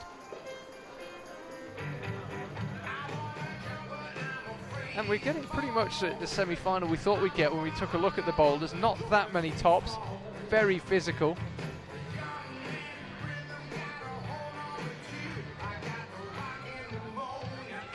Jakob Schubert, I suspect this might be a round of boulders he might enjoy. Got to get the job done on number 1 first though. What method will he use? Right foot in place. There we go, slightly more dynamically. There we go. Not lacking in contact strength, and he gets the job done. He might be glad of that extra rest. It also does seem like topping number 1 is going to be crucial if you want to have a chance to move on to the next round. Otherwise, you'll have to pull off something spectacular on the next 3 boulder problems. Jan, I think, could be lining it up for the top here. Yes, he is. Jan Hoyer, men's 2. It's 2 for 2 for him. Yeah, he really looks in the mood, Jan. He looked on it yesterday, and he looks just as ready to bring it today. Alnaz, top for her. Women's 3, she climbed really well in the qualifiers and going well in the semi-final. 1 more boulder to go for her. And this is the boulder she'll be attempting, number 4. She has a walk past it, has a glance, has more than a glance. A full look, if you will. A full look, yeah. And you can see there, Miho Nanaka. Surely she wasn't sandbagging yesterday when she was icing her shoulder. No. She's certainly looking back to absolute full strength here. 3 tops so far. She might have been. It's been interesting to see what different methods athletes have for keeping themselves cool in the heat. People had ice packs yesterday, mini fans. There's a couple people with spray bottles, wet t-shirts to put on their necks. Trying to do everything possible to keep their body temperatures cooler in the heat. Yeah, as I said, it's certainly not as oppressive as it was in Chongqing. The direct sun is arguably fiercer here, but there's less humidity and the ambient temperature definitely lower, and a little bit of a breeze. And I think people are pretty grateful for that. Yeah, I'm not sure us Northern Europeans would have tolerated another weekend like last time. Yeah, maybe not. Just would have left. Just would have been a pile of salt where I'd been sitting. Yeah, Miho Nanaka, 3 flashes. Just double checking her scores. 3 flashes so far, not just 3 tops. 10 seconds to go on the rotation. Jessie Piltz will be next out, 15th climber, along with her Alexei Rubtsov. And there is the scene from high in the air. You can see there the famous Wujiang Lake. Been in the background of many an IFSC shot, and the group hotel actually is just next to that circular building. So it's a very nice commute to work through the trees. Again, like I said last week, it's really fun to all be staying together, and there's a pool table and like a shuffleboard table of sorts in the lobby of the hotel, and every night there's been people playing on the tables, and it's not like one team just takes over. It's been a good combination of international camaraderie, if you will. So it's been a good event so far, and it seems like you can see that in the semifinal as well. Yeah, it's definitely a different feel when we all meet up in Chongqing. Generally, you see everyone in the climbing gyms of Shanghai during the week, then we all come to Wujiang and stay in the same hotel. You're right, it's a nice atmosphere. It absolutely is a community here. It's fun, and yeah, I think people really enjoy it. Miho now looking for a 4th flash. I'm guessing, look at the time, she's probably already had an attempt on women's 4.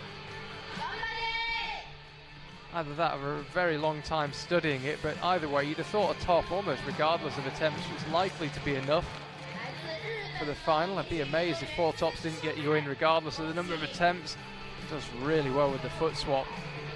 Making sure to keep her hips nice and close to the wall so that she doesn't get spit off of this thing. We haven't seen many people manage to nail a dynamic move like that though, or a quick foot swap, any sort of quick movement. No, and there are no handholds on that volume, so that is a foot switch where you're relying purely on your legs and dropping your heels and keeping your center of gravity right over that foothold. And yeah, she did well, unsurprisingly. Here's Jessie Pilz completely ignoring the foot first method and relying on raw horsepower. Which she has. Yes, which she has to basically just campus up those volumes. Bump out right now, looking very smooth so far. Jessie picked up her first bouldering medal last week in Chongqing, the 2018 lead world champion. Gets a heel hook in place, and this looks pretty promising for Jessie. Final tricky move, just slapping the right hand up, but look pretty solid throughout there. Jessie gets the job done. We'll confirm the number of attempts in just a second. A good start for her regardless. Excellent start. Kokoro Fuji now on number 3, looking very solid. This is a tough move up to the top though. If he can get his feet sorted, he should be away though. Goes with the right hand, goes to the left. Kokoro going really well in this semi-final, as he did yesterday in the qualifiers. A bit of extra rest earned, but he's not really going to need it on that final 4th boulder. The least physical of the lot for the men. Now Nakamura, haven't seen much of the jump on the women's 3. She's going up for those 2 pinches right at the top of the shot. Here's Albon Levier and Alexei Rubtsov on men's 1.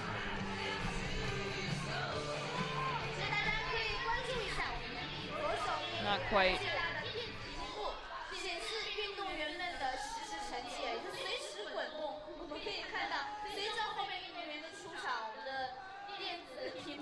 Been top 3 times this boulder. Mao Nakamura with 120 left. Can't quite get the jump and the move above.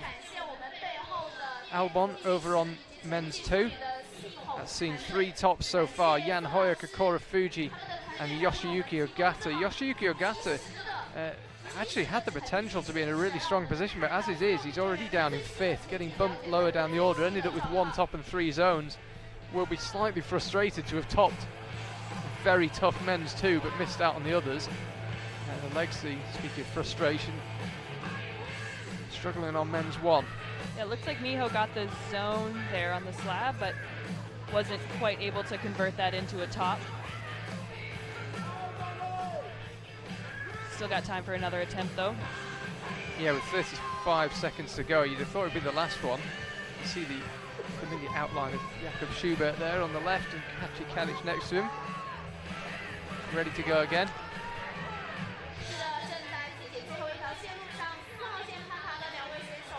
And I think that could be it for Alexei. 15 seconds left. He hasn't got time for another go, and sadly neither's Miho, but she did secure the zone, so it'll be 3 flashes and 4 zones.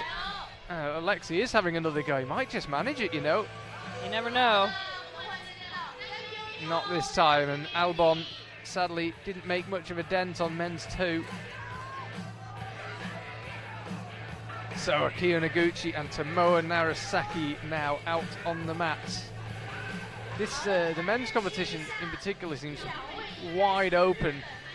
We were kind of talking predictions yesterday, and a few people thinking Tomoa had a pretty good shot at this one.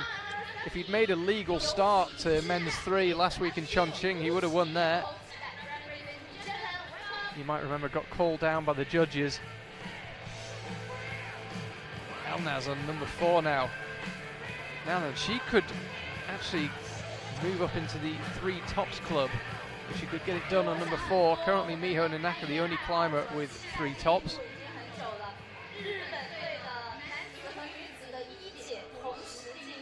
That was the foot swap we saw Miho attempt and succeed on. Tomoa, no stranger to these jumpy moves. Great idea. Here's Jakob. Said he might like these boulders. He seems to be getting on pretty well with number 2. If he can get his feet engaged, the top should beckon. Oh, no problem for Jakob. already off to a fantastic start for Jakob. And that cross-through move, we've just seen Katja attempt it. Harder or easier, you would imagine, for the taller climber like Katja? Yeah, again, it would depend, I think, on the space, but it does look like the feet are awfully close to the hands, a bit of a smaller space. And when you're taller, just sort of by design, your levers are longer, so it's a lot more distance that you'll have to rotate if your limbs are longer, so that could be a factor. Elnaz was looking good there on number 4 and had the right idea as well, didn't commit to jump to the top. Just went nice and slowly. That's Rei Sugimoto on number 4.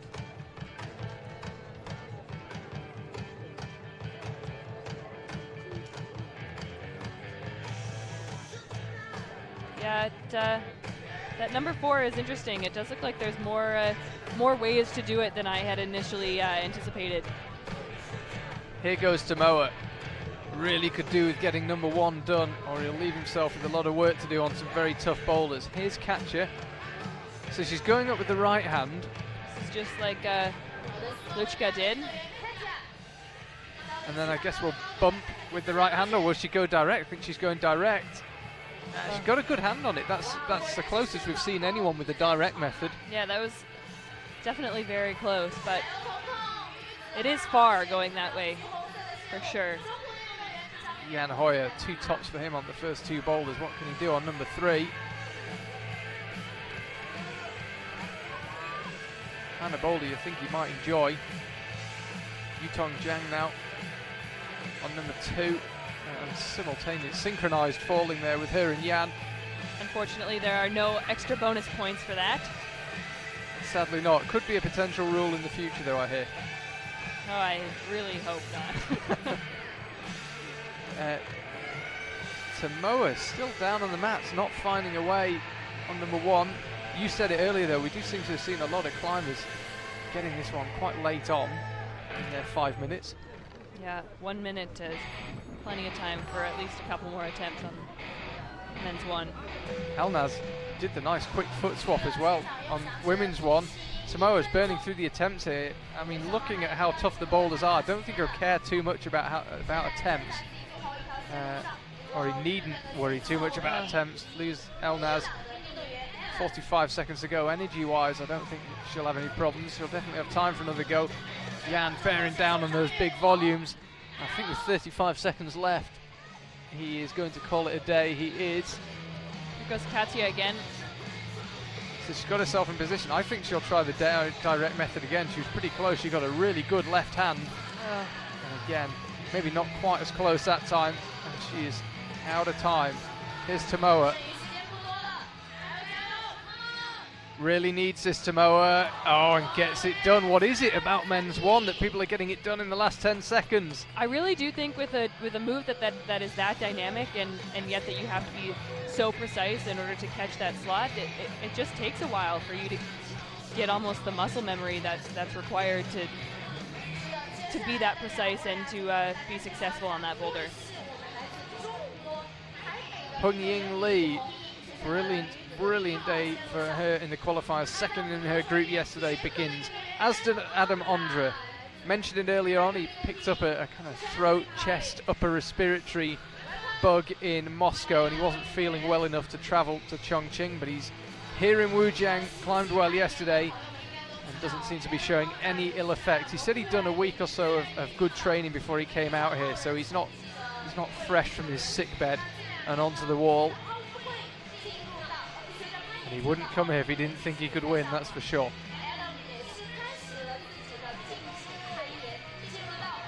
Foot slipping, you can see from the low friction section of that dual texture. So he's got a good hand, he's got an idea of what that top hole feels like. Here's Alexi on men's 2.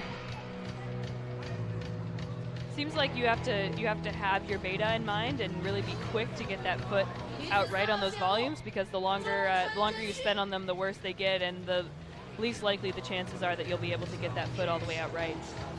Yeah, really test your route reading skill at men's 2, because as you say, you've got to figure out from the ground what you're going to do, and you've got to be right, because if you're wrong, you're in a very uncomfortable position while you figure out what your mistake was. So Hung Ying actually lived in Vancouver, where I'm from, for a while. Call her Chris when she's in Vancouver, and she's really fun to train with, and is wickedly strong. She can hang on to almost anything. I always used to say if she can reach it, she can hold it. So super excited to see her do so well yesterday, and hopefully that'll carry through into the semifinal round. Yes, she seems to have been competing for a long time. She's the oldest competitor in either semi-final by 3 years, and not slowing down one bit.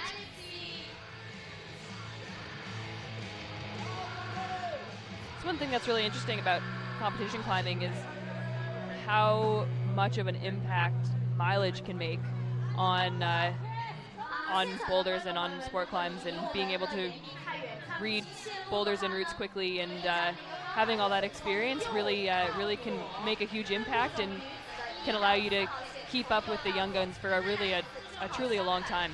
Well, we see that, I think, with Akio Noguchi. Absolutely. Nobody seems to be better than her at thinking on a boulder. And it matters. More than people think, I'd say. Jessie Pilz, I think, looking for the knee bar. We saw somebody pull off the knee bar earlier on. I can't say it looked the most comfortable position. Jessie got the job done on number 1. She's bumping out for that horrible little crimp on the left now on number 2. And hopefully heading for the top. Jessie's ability to really just grit and bear down and make whatever she's doing work is always very impressive, and that was a great example of it there on women's number 2. Yes, she's the lead world champion. She's now got her first bouldering medal. Times are coming down in the speed. She's a serious contender. Absolutely. Looking ahead to the World Championships and the Olympics next year. Yeah, the faces that are doing well in all 3 disciplines are getting more and more similar. I think I was saying yesterday, both Alana Yip and Petra Klingler, both in the semifinal for bouldering today, both got World Cup ranking points. So in the top 30 on Friday in the speed competition. So things are coming together for the 2020 games, no doubt. I'm already not far off on that one. This is Albon. Men's 3. Adam Ondra still not found a way on number 1. We saw this with Tomoa though, and suddenly pulled it out of the bag. In fact, it feels like we've seen it with pretty much every climber.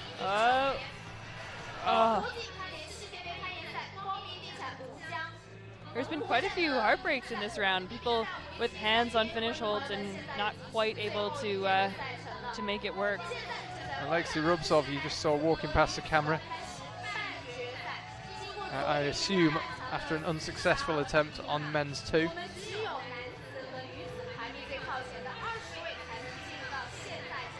So new rotation begins. Tomoa makes his way back out. Was that a top on women's 4 before the buzzer? We just caught the last second of it.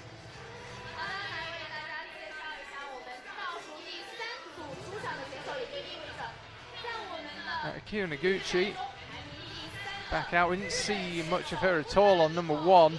Futaba Ito, actually unusually the highest ranked Japanese climber. She's been having a great season. Third to last climber out on the women's side of things, and Meiichi Narasaki out qualifying his brother, the youth world champion. He gets underway on men's 1, the taller of the 2 brothers, the younger of the 2. He had a flawless round yesterday. Oh, he was immaculate yesterday, Meiichi. Climbed relatively late on. He's not had the best season, so his ranking meant he was one of the later climbers out, but he was absolutely immense. So that will have been his first fall of the competition. Jan Hoyer engaged now on number 4. You can see there's some black tape down the right-hand edge of that wall, which means that he's not allowed to touch outside the black tape, so he can't toe hook or heel hook the physical edge of the wall. Here's Jakob on number 3. Got the first 2 done. We mentioned Akio a second ago about her ability to think whilst on the wall. just fell on number 2. Tomoa might be lining it up on men's 2. He is. Little fist bump on his way to matching.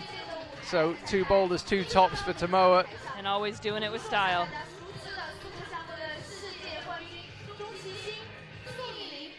Jan, interestingly enough, one of the taller competitors, but is still choosing to go right hand to the bonus, or to the zone, I should say, instead of reaching through with the left like some of the other taller competitors before him have done.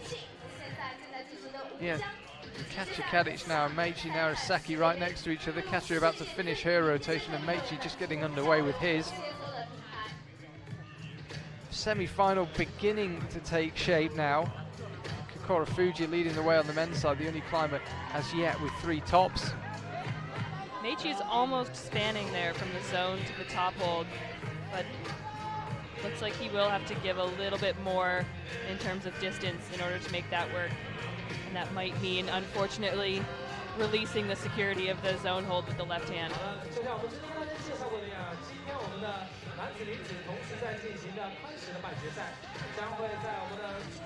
Katja had a really incredible semifinal round last weekend in Chongqing, but unfortunately it doesn't seem to be her day here today in Wujiang. No, interesting enough, she's flashed every zone. I'm not sure about number 4, actually, I should say. The first 3 she flashed the zone, but hasn't converted any of them into tops, so her best score she could end up with is 1 top and 4 zones, which would get her into the provisional semi-final, but I'm 99% certain it wouldn't get her into the actual final, sadly, as the round progresses. Kyo looking smooth on number 2. She flashed number 1, that's why we didn't see much of her. Futaba still on number 1, Jan Hoyer on number 2. Jan, as it stands, 2 tops and 4 zones.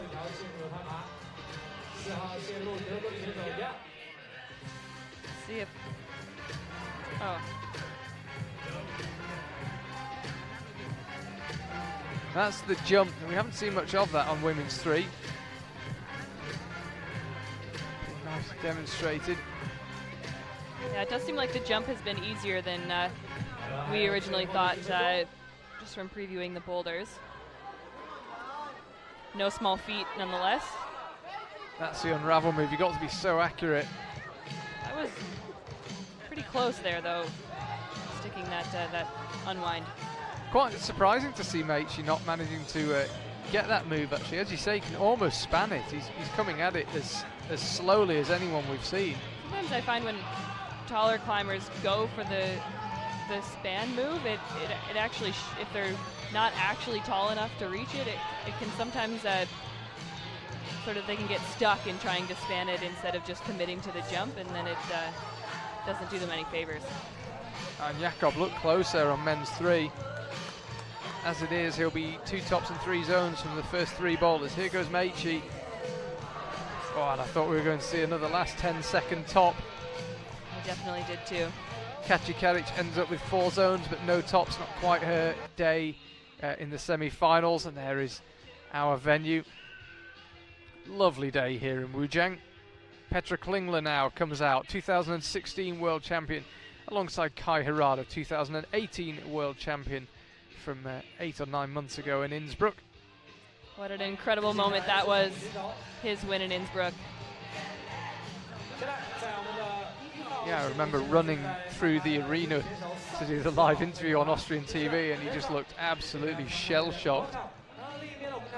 I definitely teared up a little bit sitting in the stands, watching him be so emotional on his win. And no problem at all for him on number 1. That's still hasn't fallen in the competition this weekend. That was the biggest swing I think we've seen from anyone, and yet he hung on to it. Here's Adam Ondra. This really will put his health to the test. This battle at his number 2.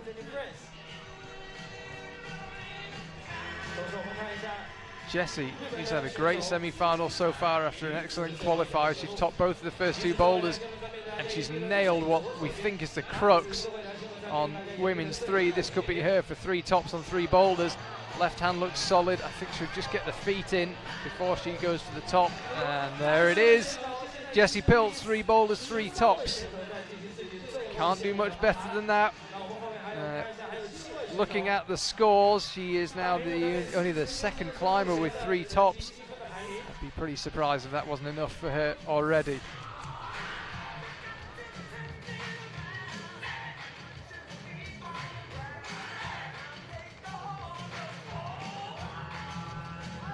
It does seem like potentially this women's number 1 is a pretty crucial top to get into finals in particular. Got a bit of ground to make up if you're not able to reach that top hold on women's number 1. Here's Alexei Rubtsov giving it everything he's got, which is quite a considerable amount on men's 3. Really would transform his semi-final if he could get that one done. That drop knee that he had seemed to help him get into the bottom of that yellow volume, but then it looked like he was a little bit stuck trying to get the drop knee out in order to be able to move upwards towards the top hold. There's Petra Klingler. We saw her in the final last week in Chongqing. Didn't quite look herself. Actually had a chat with her this weekend, and she said she didn't seem to quite be in the right headspace in Chongqing, which I think you could see on the live stream. She just didn't really look right. Yeah, chatted to her. She said whatever it was, she wasn't quite in the right place. Seems much more her normal self here in Wujiang. This is a hard move there. You can just got a glimpse of her face, just grimacing as she tries to get that right hand solid. Matches now. Oh, and it was just one of those heartbreaking moves.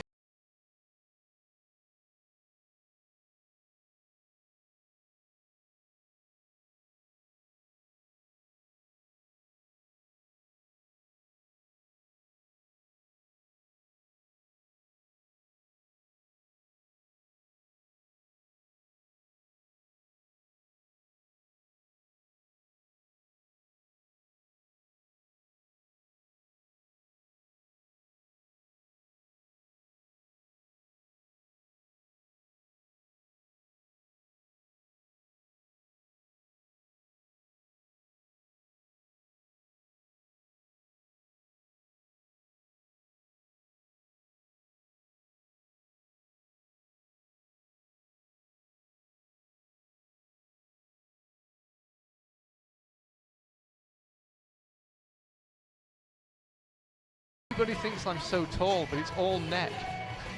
And he's much taller than me, and he said, "No, come here, stand next to me." And our shoulders are almost the same height, and it is. Was it true? It is. It's all neck.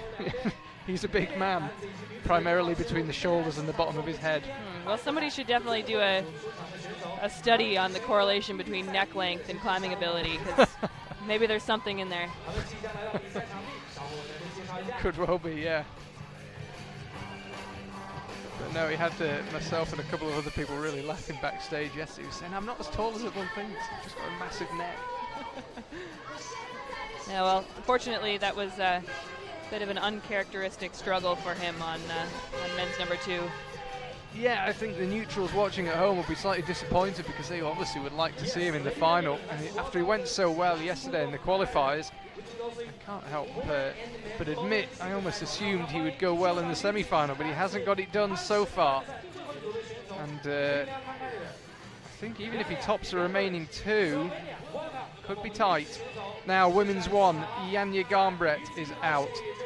The only climber yesterday with 5 tops, and I mentioned in the qualifying highlight, she actually fell off the 5th boulder, much to the surprise of just about everyone. Pulled back on and got it second go, but it was the only boulder she fell off. Just campusing through these moves here. Yeah, no interest in the feet first method. Just a testament to her power. Yeah, coming up straight towards our camera, and we've seen some very strong climbers make these moves look pretty tough. No such worries for Janja. I learned a new phrase in Slovenian this week, actually. And if somebody does something really incredible and you want to say, like, "Wow, look what she did," you say, "Kapa Janja dela." And apparently, that's a phrase they use often. And I learned it specifically to say when Janja makes a boulder look way easier than it should. And I think that was a great example. Yeah. If you just a second. If you find yourself commentating on Yanya often, you do have to find new ways of saying that was amazing. Same is true of Akio Noguchi. We've been saying that for well over 10 years now, and a successful top for her. She is rampaging through this semi-final. I mean, just even Akio's ability to maintain discipline and maintain training, and you know, it's hard work being so dedicated, and for her to be doing it for so long, it's her passion for the sport is so obvious, and it gets cooler and cooler to see her here year after year. Yutong Jiang now on number 4. I mean, was it you last week or Kyra who was saying that Akio warms up for twice as long as anyone in isolation? I think that was probably Kyra, but I have seen it. It's true. Yeah, the warm-up, I mean, it does it. I think its importance only increases as you get older, and yeah. One of the reasons probably Akio's still here competing is because she's been able to stay healthy for so long, and doing a really comprehensive warm-up, I think, is a big part of that. Yeah, someone said to me yesterday she stretches for longer than anyone else even warms up, and I can't remember her having a serious injury. I can't remember a significant dip in her form. Yeah, she is. She really knows what it means to be a high-performance professional athlete, no doubt. Caught a glimpse of Jongwon Chon, final climber out. Another person in the looked immense category yesterday. I've got a feeling this could be a good event for Jongwon Chon based on very little other than how good he looked yesterday. The men's field, though, we've mentioned it, is so wide open. Tachi Kadic just walked past us. Didn't look over the moon. It was a nearly round for her. Got every zone but no top. Yutong Jiang looking good here. One of the shorter climbers though. That top hole looks a long way away. I don't think she'll jump for it, but she might be forced just to pop the last couple of centimeters. Let's have a look. Yeah, tries to creep up and got a good left hand on it. Just the underside of her palm. Futaba Ito now slapping for one of the several terrible crimps on women's 2. Tomoe Narasaki in the foreground on men's 3, and here is Jongwon Chon on the right of the screen, men's 1. There was a powerful boulder yesterday, I think it was men's 4, B4 perhaps, and he absolutely cruised it. He looks so strong. If he doesn't get it done on this one, I think he can top the remaining boulders, certainly number 2 and 3, but number 1 really would get him off to a good start. It looked like he missed that time. Yutong Jiang lining it up again on number 1. That's Tomoe on number 3. Wonder, has anyone sent women's 4 with that press method into the bottom of the top hold? No, I'm just thinking back when we saw Evgenia. I think when we saw Evgenia, she just grabbed the top hold, and the only other top was Mao Nakamura. My mind back.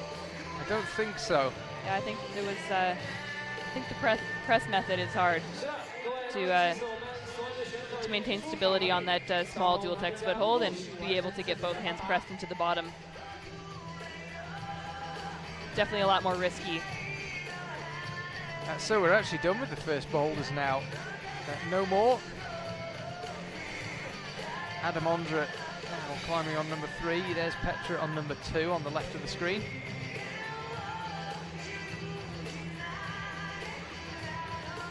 And Alexei has not got a top so far, which is somewhat surprising given the physicality of the boulders. We know how much he loves a scrap on a boulder. So number 4 represents now his last chance at the top.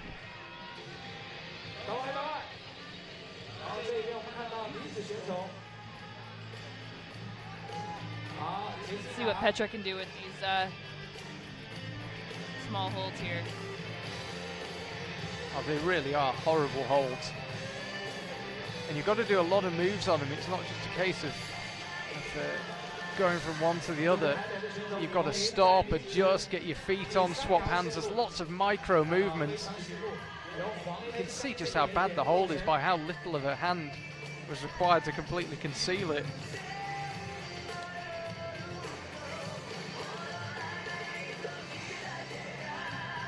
Here goes Adam. Yeah, this on the jump. As I say, there is a catch for the left hand. He actually ignored it. It's much lower down on the volume. Didn't bother with it at all. Went for the top of the volume. Squeezing the life out of it, and now the two triangles above. This looks a little more solid from Adam, but he's got to get the feet right. As soon as the hips start peeling away from the wall, you don't stand much of a chance. Tried to go up directly with the right hand. I think that press into the bottom of the yellow volume will prove to be pretty important in order to latch that top hold or to even move upwards towards it.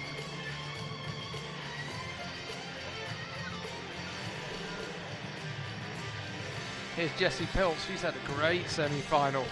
3 tops on the first 3 boulders. Looking at the women's results as they come through, by the way, I think 3 tops will see you into the final. 2 tops and 4 zones and not many attempts. Also likely to be enough. It's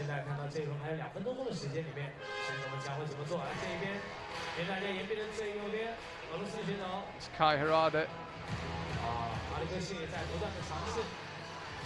Here's Chris, as you call him. Chris, yes.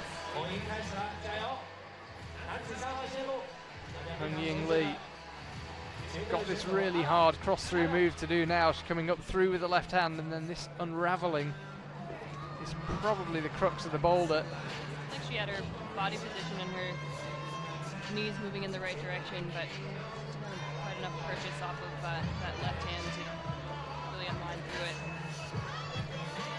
Petra giving number 2 absolutely everything she's got. It's seen a few tops, that number 2, 6 tops to be specific. It's Kai Harada, the reigning world champion.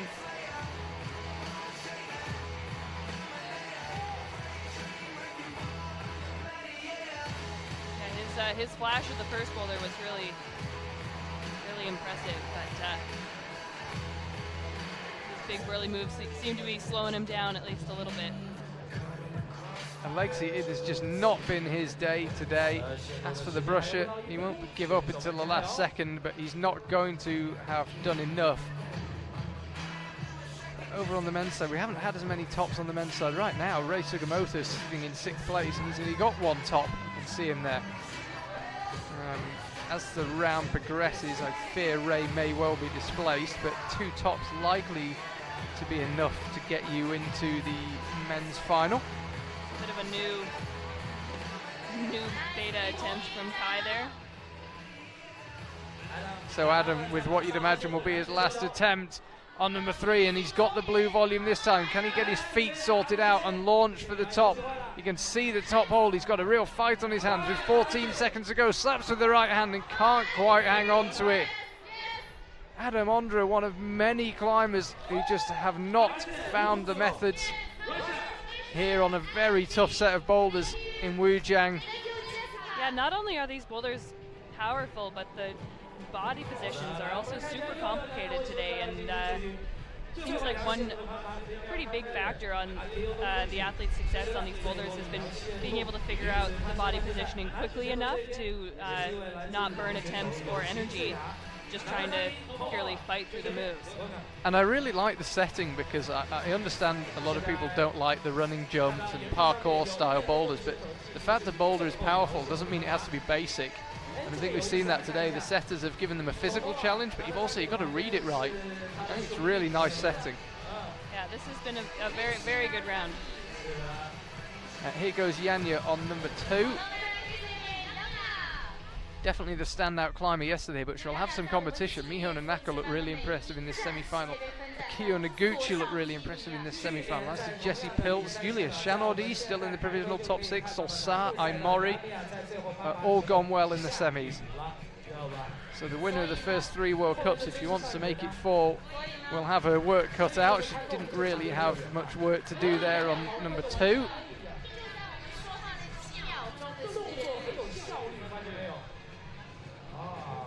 Interestingly enough, none of the athletes who've really cruised through the first 3 boulders have had much success on the slab here. No, still just 3 tops actually on the slab. Ai Mori, Evgenia Kozbekova, and Mao Nakamura. If there is one person able to move precisely, it is Akira Noguchi, though. Interesting drop-down beta with the right hand there, though. Yeah, really interesting. If she gets there, she might have given herself a problem, though, because how do you get out of it? One thing's for sure, she will have read it a lot better than I could, so I'll trust her intuition. That was Meiichi Narasaki on M3. Here's Tomoa on number 4. Is there only 1 top on this boulder still? There is actually just a 1 top. Keita Dohi. I think they're about to make it 2. Tomoa Narasaki, so he'll have 3 tops. Becomes only the 2nd climber with 3 tops, and it'll come down to attempts. I think it'll move him into 2nd behind Kokoro Fuji. We'll just wait for confirmation. Well, and that'll have been the first top on that slab,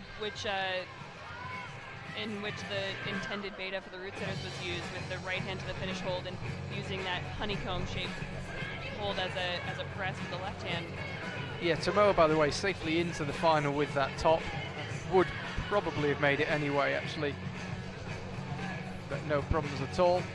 Here's Akio. Will she use that rollover method again? It looks like she may be going for it. Now she's got a really delicate foot swap to do. Yeah, looks like she's committed to the foot swap now. You know it's a difficult movement when Akio's struggling with it. Yeah, no question. Meiichi, a bit like Adam Ondra, ignoring the screw-on the left-hand side of that barrel-shaped volume.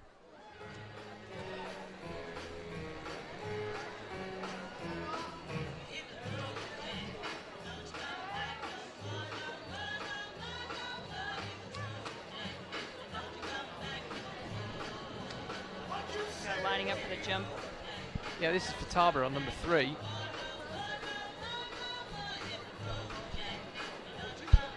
Easy. Yeah, actually didn't hit the sweet spot on that left one. You could see she had to bump up to it.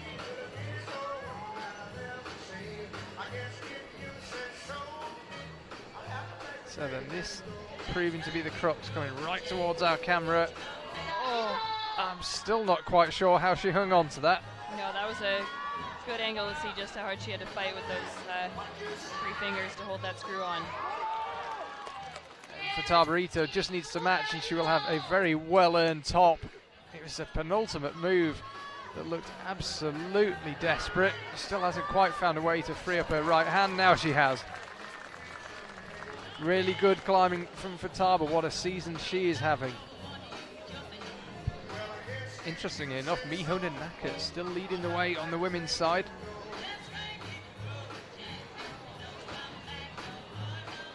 Yeah, it looks like it might even come down to the slab right at the end to see who heads into finals in that first position. Yeah, Akio Noguchi, she's going to actually bump up her score to 3 tops and 4 zones. She's currently in 3rd place in the provisional rankings, and I think that's where she will likely stay until Yanya Garnbrett finishes her rotation. Might get bumped down to 4th, but should be safely in. Akio Noguchi.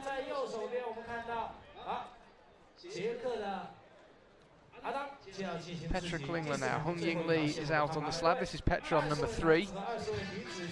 And are we done with the second boulder now as well? Yes, we are. Yeah, we're down to 2 boulders, 4 climbers on the stage. Kai Hirada back out. He's climbing on number 3. Adam Ondra's on number 4. There he is, just getting a slightly dynamic start done.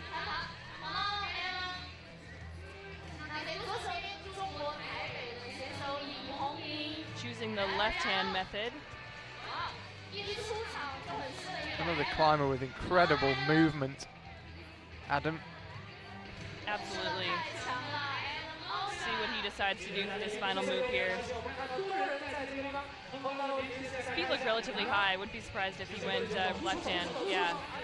Yeah, you can see him eyeing up that left hand, but never really looked that convinced by either method, I have to say.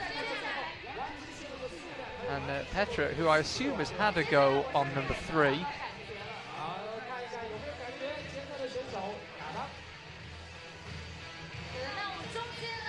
tight at the top of the rankings on both. Remember, we want 6 men and 6 women through for our final this evening. Observation presentation at 16:40, 20 to 5 local time here in Wujiang. We are on Shanghai time. Action gets underway at 5.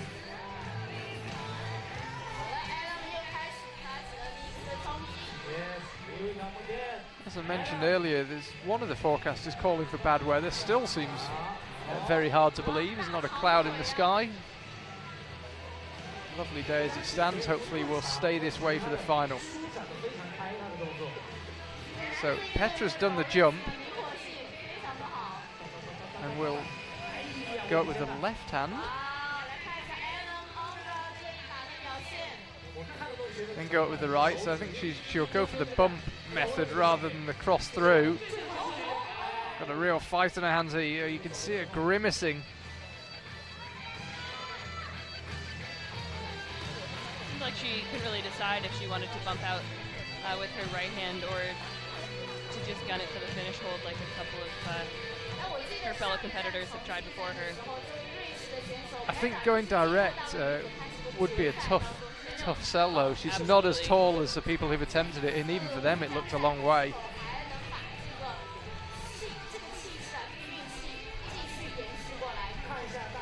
Kai using the shorter climber method, using that screw on the left hand side of the barrel volume on men's 3.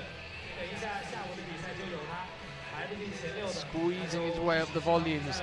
Penultimate hold beckons now, that blue one. He looks very solid.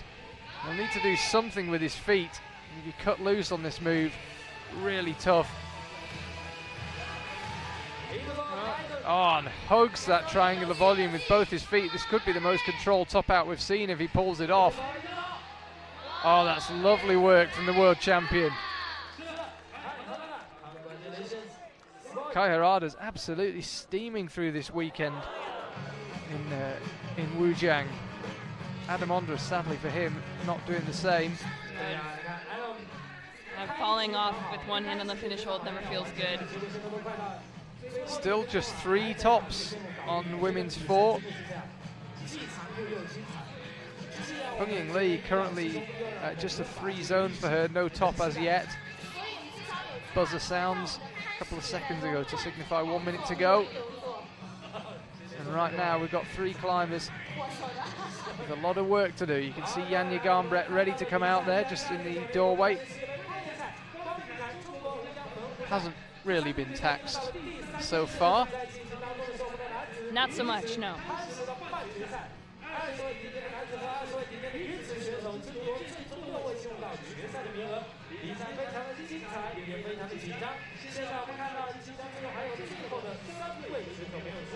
So I'd imagine that, yeah, sadly the final already gone for Hongying Lee. You're going to need at least 2 tops to get in. Elnaz Rakabi currently in the unlucky 7th position with 2 tops and 3 zones. So it's 2 tops, 3 zones and not many attempts. Seems to be your way in. Solsaz currently in 6th place, but with Janja Garnbret still to attempt the 3rd boulder, and Futaba Ito still on her rotation. Solsaz is probably getting rightfully nervous. Jongwon Chon now out onto men's 3. There's Janja, she'll be climbing women's 3. Chon, no top for him on the first 2 boulders.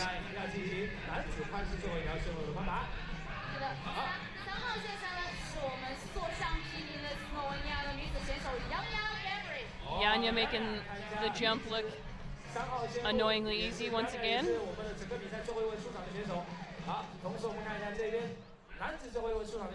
Choosing to go left hand to the zone though.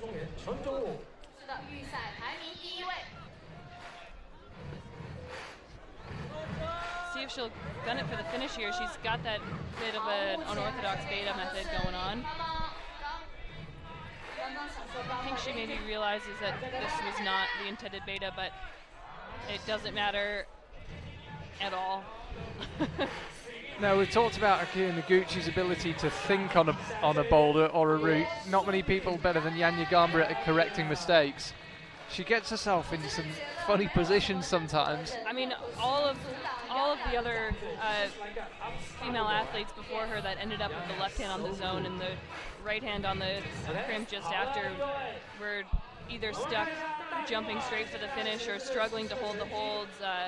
But I mean, true to her form, Janja made it look like it either was the intended method or like the holds were way better than they are in reality. She's slapping for the zone on number 4. It's difficult in the qualifying day because you can only directly compare climbers with half of the other competitors because they're in 2 groups, Group A and B. But so the semi-finals, the first chance to see everyone competing on the same boulders, and Janja absolutely strolling through it as it stands. Here's Fatabarito. This is number 4. She's got 1 top and 3 zones so far for Taba, so really needs this if she wants to progress any further. Making that foot switch look pretty casual. Miho Nanaka still leading the way. Should be safely into the final, no problems for her at all. But Fataba's got 2 minutes 15 to salvage something here. Temps could be crucial as well. See if she decides to go to the middle of that hold. Ah, it's beautifully done from Fatabarito. Relatively easy. Yeah, a little bicycle kick of the legs in celebration. See what Chan can do here. He's already secured the zone on his first attempt, so obviously had a good first go. Let's have a look. There's the top. He definitely needed that one. Yeah, he really did need that Jongwon Chon. It'll really shift him up the order. I fear might still not be enough to see him into the final. It'll be close if he does make it. Here's Meichi on number 4. It's not been his day at all. Just 2 zones for him on the first 3 boulders. And he's got the zone on this one as well. So 3 zones from 4 boulders, but no tops. And he is the only climber on the mat right now, Meichi. Rather lonely final minute of his semi-final. He's not going to have done enough. You do need at least 2 tops to get into the final. The highest placed climber with 1 top is Rei Sugimoto in 7th place, just missing out on a place in the final. So it is 2 tops required to get in, at least on the men's side. Over on the women's, El Nasrakabi's got 2 tops but didn't quite make it in, so 2 tops and 4 zones should be enough in the women's side. Meichi's still trying on number 4. He just can't seem to make that move up to the zone stick, and I think with 25 seconds to go he's had enough. Yeah, I think for that cross move, the athletes that have been able to do it that way have sort of had to just keep their body moving and jump the left foot over or the left palm over to keep themselves from rotating all the way off the wall, because that zone hold is very small. So as soon as you your body gets sort of perpendicular with it, there's little chance that you'll be able to hold on to it unless you've got your body position set up in the right way. Kai Harada is currently in 5th place and has looked absolutely superb in this semi-final. Petra Klingler is out on the mats. It's not really been her semi-final.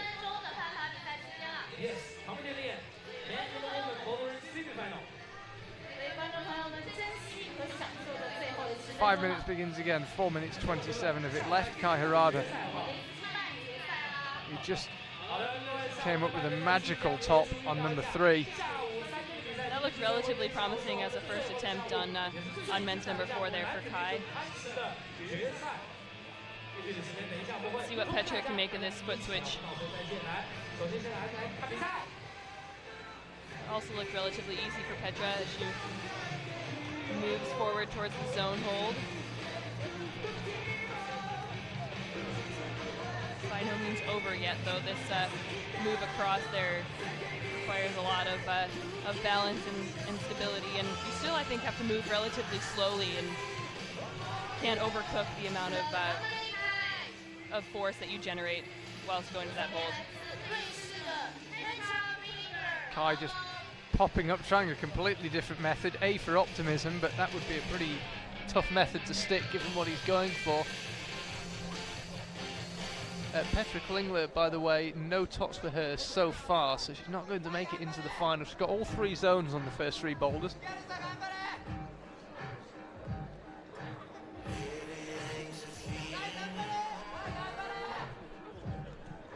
She's looked pretty comfortable on this slab, though, on the first couple attempts, so she can have at least 1 top to her name. I think she was just being told by the judges there that she touched out, either touched on or outside the black tape. Yeah, it's always unfortunate when that happens, especially when in this situation it doesn't seem like it helped her much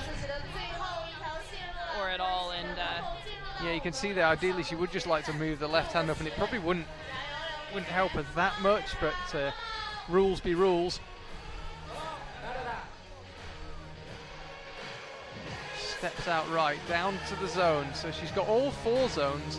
I think she'd already secured it actually, that zone, but whatever she does, sadly, is not going to be enough. She's not been one of those rounds where it's not come together for Petra. Kai Harada, by the way, is still on the mats. There he is on number 4. Yeah, he's tried a number of different beta methods. I think potentially he's just trying to figure out which one he likes best and what will give him the best chance of getting to the zone hold and then to the top. So Kai Harada launches up again. You can see the zone that he's going for. Like we talk about, sometimes it's hard as an athlete in the middle of the round to not know what you need to do in order to make the next round, to not know where you stand. Sometimes the boulders can feel really hard to you, but in fact there has been a lot of tops and you need to top things, and it's one of the big challenges to stay focused and try to be present in the moment and focus on topping each boulder like Petra just did there. Yeah, it's really nice for Petra. It won't be enough to see her into the final, but she does at least finish with the top. Kai Harada getting a lot of encouragement, and actually this could be absolutely vital. It could secure his place in the final. Right now he is in the top 6, but he's got Jungwon Chon hunting him down. It's going to be very tight for that last spot in the men's final. Kai Harada, if he can find a top, will be into the final and we will be done and dusted. This time he sticks to the zone. He'll creep out left now. This for a place in the final for Kai Harada. He'd become only the 3rd man with 3 tops. What method will he use with 30 seconds to go? Unlikely he'd have time for another good attempt. Left hand lands, creeps a feet across. And the second really nice top in a row for Kai Harada. He's had a really good time here in Wujiang. And with 14 seconds to go, he's booked himself a place in the final this evening. I mean, like I said about his round in Innsbruck last year, he sort of always climbs with his heart on his sleeve, and found even just from a crowd perspective, he really connects with the crowd and with his teammates, and it's always really exciting to watch him climb, and I'm happy we get to do it again in a few hours. So as we enter the final 5 minutes of the semi-final, we actually have both our finals already decided. So both of these climbers can't affect their results. Janja Garmbret is already safely in. She's flashed the 3 boulders she's attempted so far, and that's enough already to secure her place before she even attempts number 4. Jungwon Chon already unable to reach the final. Had Kai Harada not found that top on men's 4, it may have been available for Jungwon Chon, but as it is, he's not going to be able to find a place through in the final. So we'll start with the women first. The final, not necessarily in this order, depending on what happens here with Janja, will be Miho Nanaka, Jessie Pilz, Janja Garmbret, Akuna Noguchi, Ai Mori, and Julia Chanordi. Fantastic semi-final for her. Climbed relatively early on, laid down a marker that few have struggled, that everyone in fact has struggled to better. Over on the men's side, Kokoro Fuji, Tomoe Narasaki, Jakob Schubert, Jan Hoyer, Keita Doi, and Kai Harada. What a final that is on the men's side. Again, gives you an idea how hard number 4 is. Janja fell off. This is Jungwon Chon on number 4. Final is gone for him.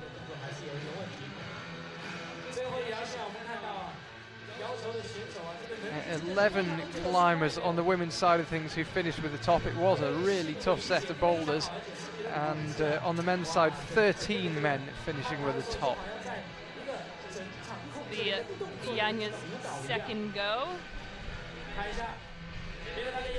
She managed the foot switch the first time, but it was close. She sort of had to kick her right leg in the air to counter the direction of her fall.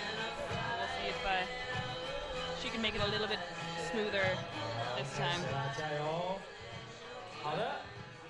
No problem with the foot swap. The hard thing is now you've got to rotate that left foot. Just when you get it feeling secure, you kind of need to move it. Or just leave it where it is and step through like Yanya did. So she's got the zone. And this move off the zone actually looks like it's one of the more difficult moves. Foot switch obviously is hard, but you really got to stay calm and not generate too much force. Really, sorry, go ahead. I was just going to say using your legs more than your arms to pull yourself over. Very impressive calculations from the route setters, by the way, on the men's side. If you had 2 or 3 tops, you made it into the final. Everyone with 1 top or less missed out on the final, so they've got it absolutely spot on, it would seem. This was a really fantastic set of boulders. Yeah, over on the women's side, it came down a little more to attempts. Yanya Garmbret will go into the final in first place by virtue of having flashed that zone. If she can top this boulder, she'll be the only female climber, or the only climber across both semi-finals actually, with 4 tops. Here she goes. Left hand lands, right hand lands. She topped every boulder in the qualifiers. She was the only climber to manage that on the women's side. She tops every boulder in the semi-final and is the only climber to manage that. She's won the first 3 World Cups of the year. She is the clear favourite this evening here in Wujiang, but it's a brand new set of boulders this evening, and she's got some very stiff competition.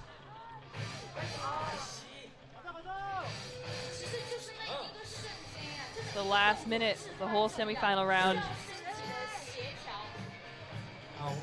I know Chon would like to finish it with the top. He'll be really disappointed, I think. He looked really strong yesterday. I agree. Climbed last in the semi-final, having qualified highest in his group. And he's been close today as well. I think those powerful boulders, you would have thought would have suited him. He just couldn't quite find the way. And 25 seconds to go. Calls it a day there.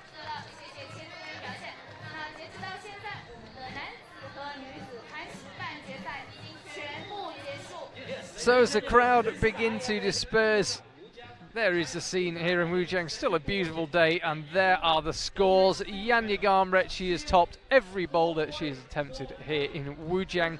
Last one took her a few attempts, but she got there in the end. She will be joining the final by Miho Nanaka, back from her few World Cups off. Jessie Piltz gunning for another bouldering medal. Akiyo Noguchi needs no introduction. And then Aimori and Julia Shanodi adding another element of interest to what should be a superb women's final. Futaba Ito and Sol Sa narrowly missing out. Ditto Elnaz Rakabi and Petra Klingler. Petra getting herself into that top 10 with that top on number 4 right at the end. Lower down the order, Evgenia Kazbekova, Mao Nakamura, Fanny Gibert misses out on the final for the second week running. Katja Kalic, Lukčika Rakovic, Yutong Zhang, Alana Yip, Hung Ying Lee, Nai Mignon and Flavie Kuo, the remaining climbers in that women's semi-final. We'll be back 16:40, 20 to 5 local time for the finals this evening. The action gets underway at 5 o'clock Shanghai time.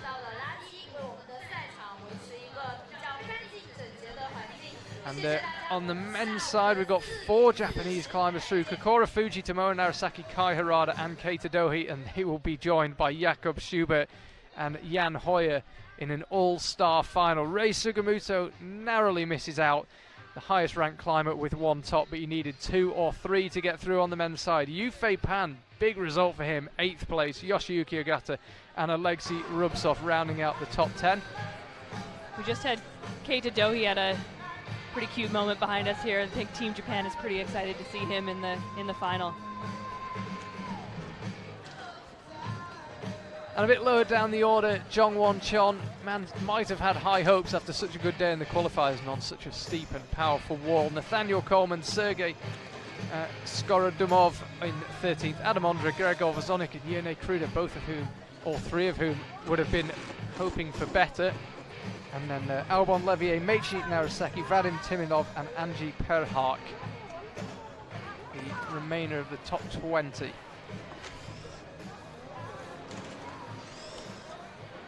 So, Alison Vest, thank you for your company. It was an excellent semi-final. Felt like the route setters really got the level right.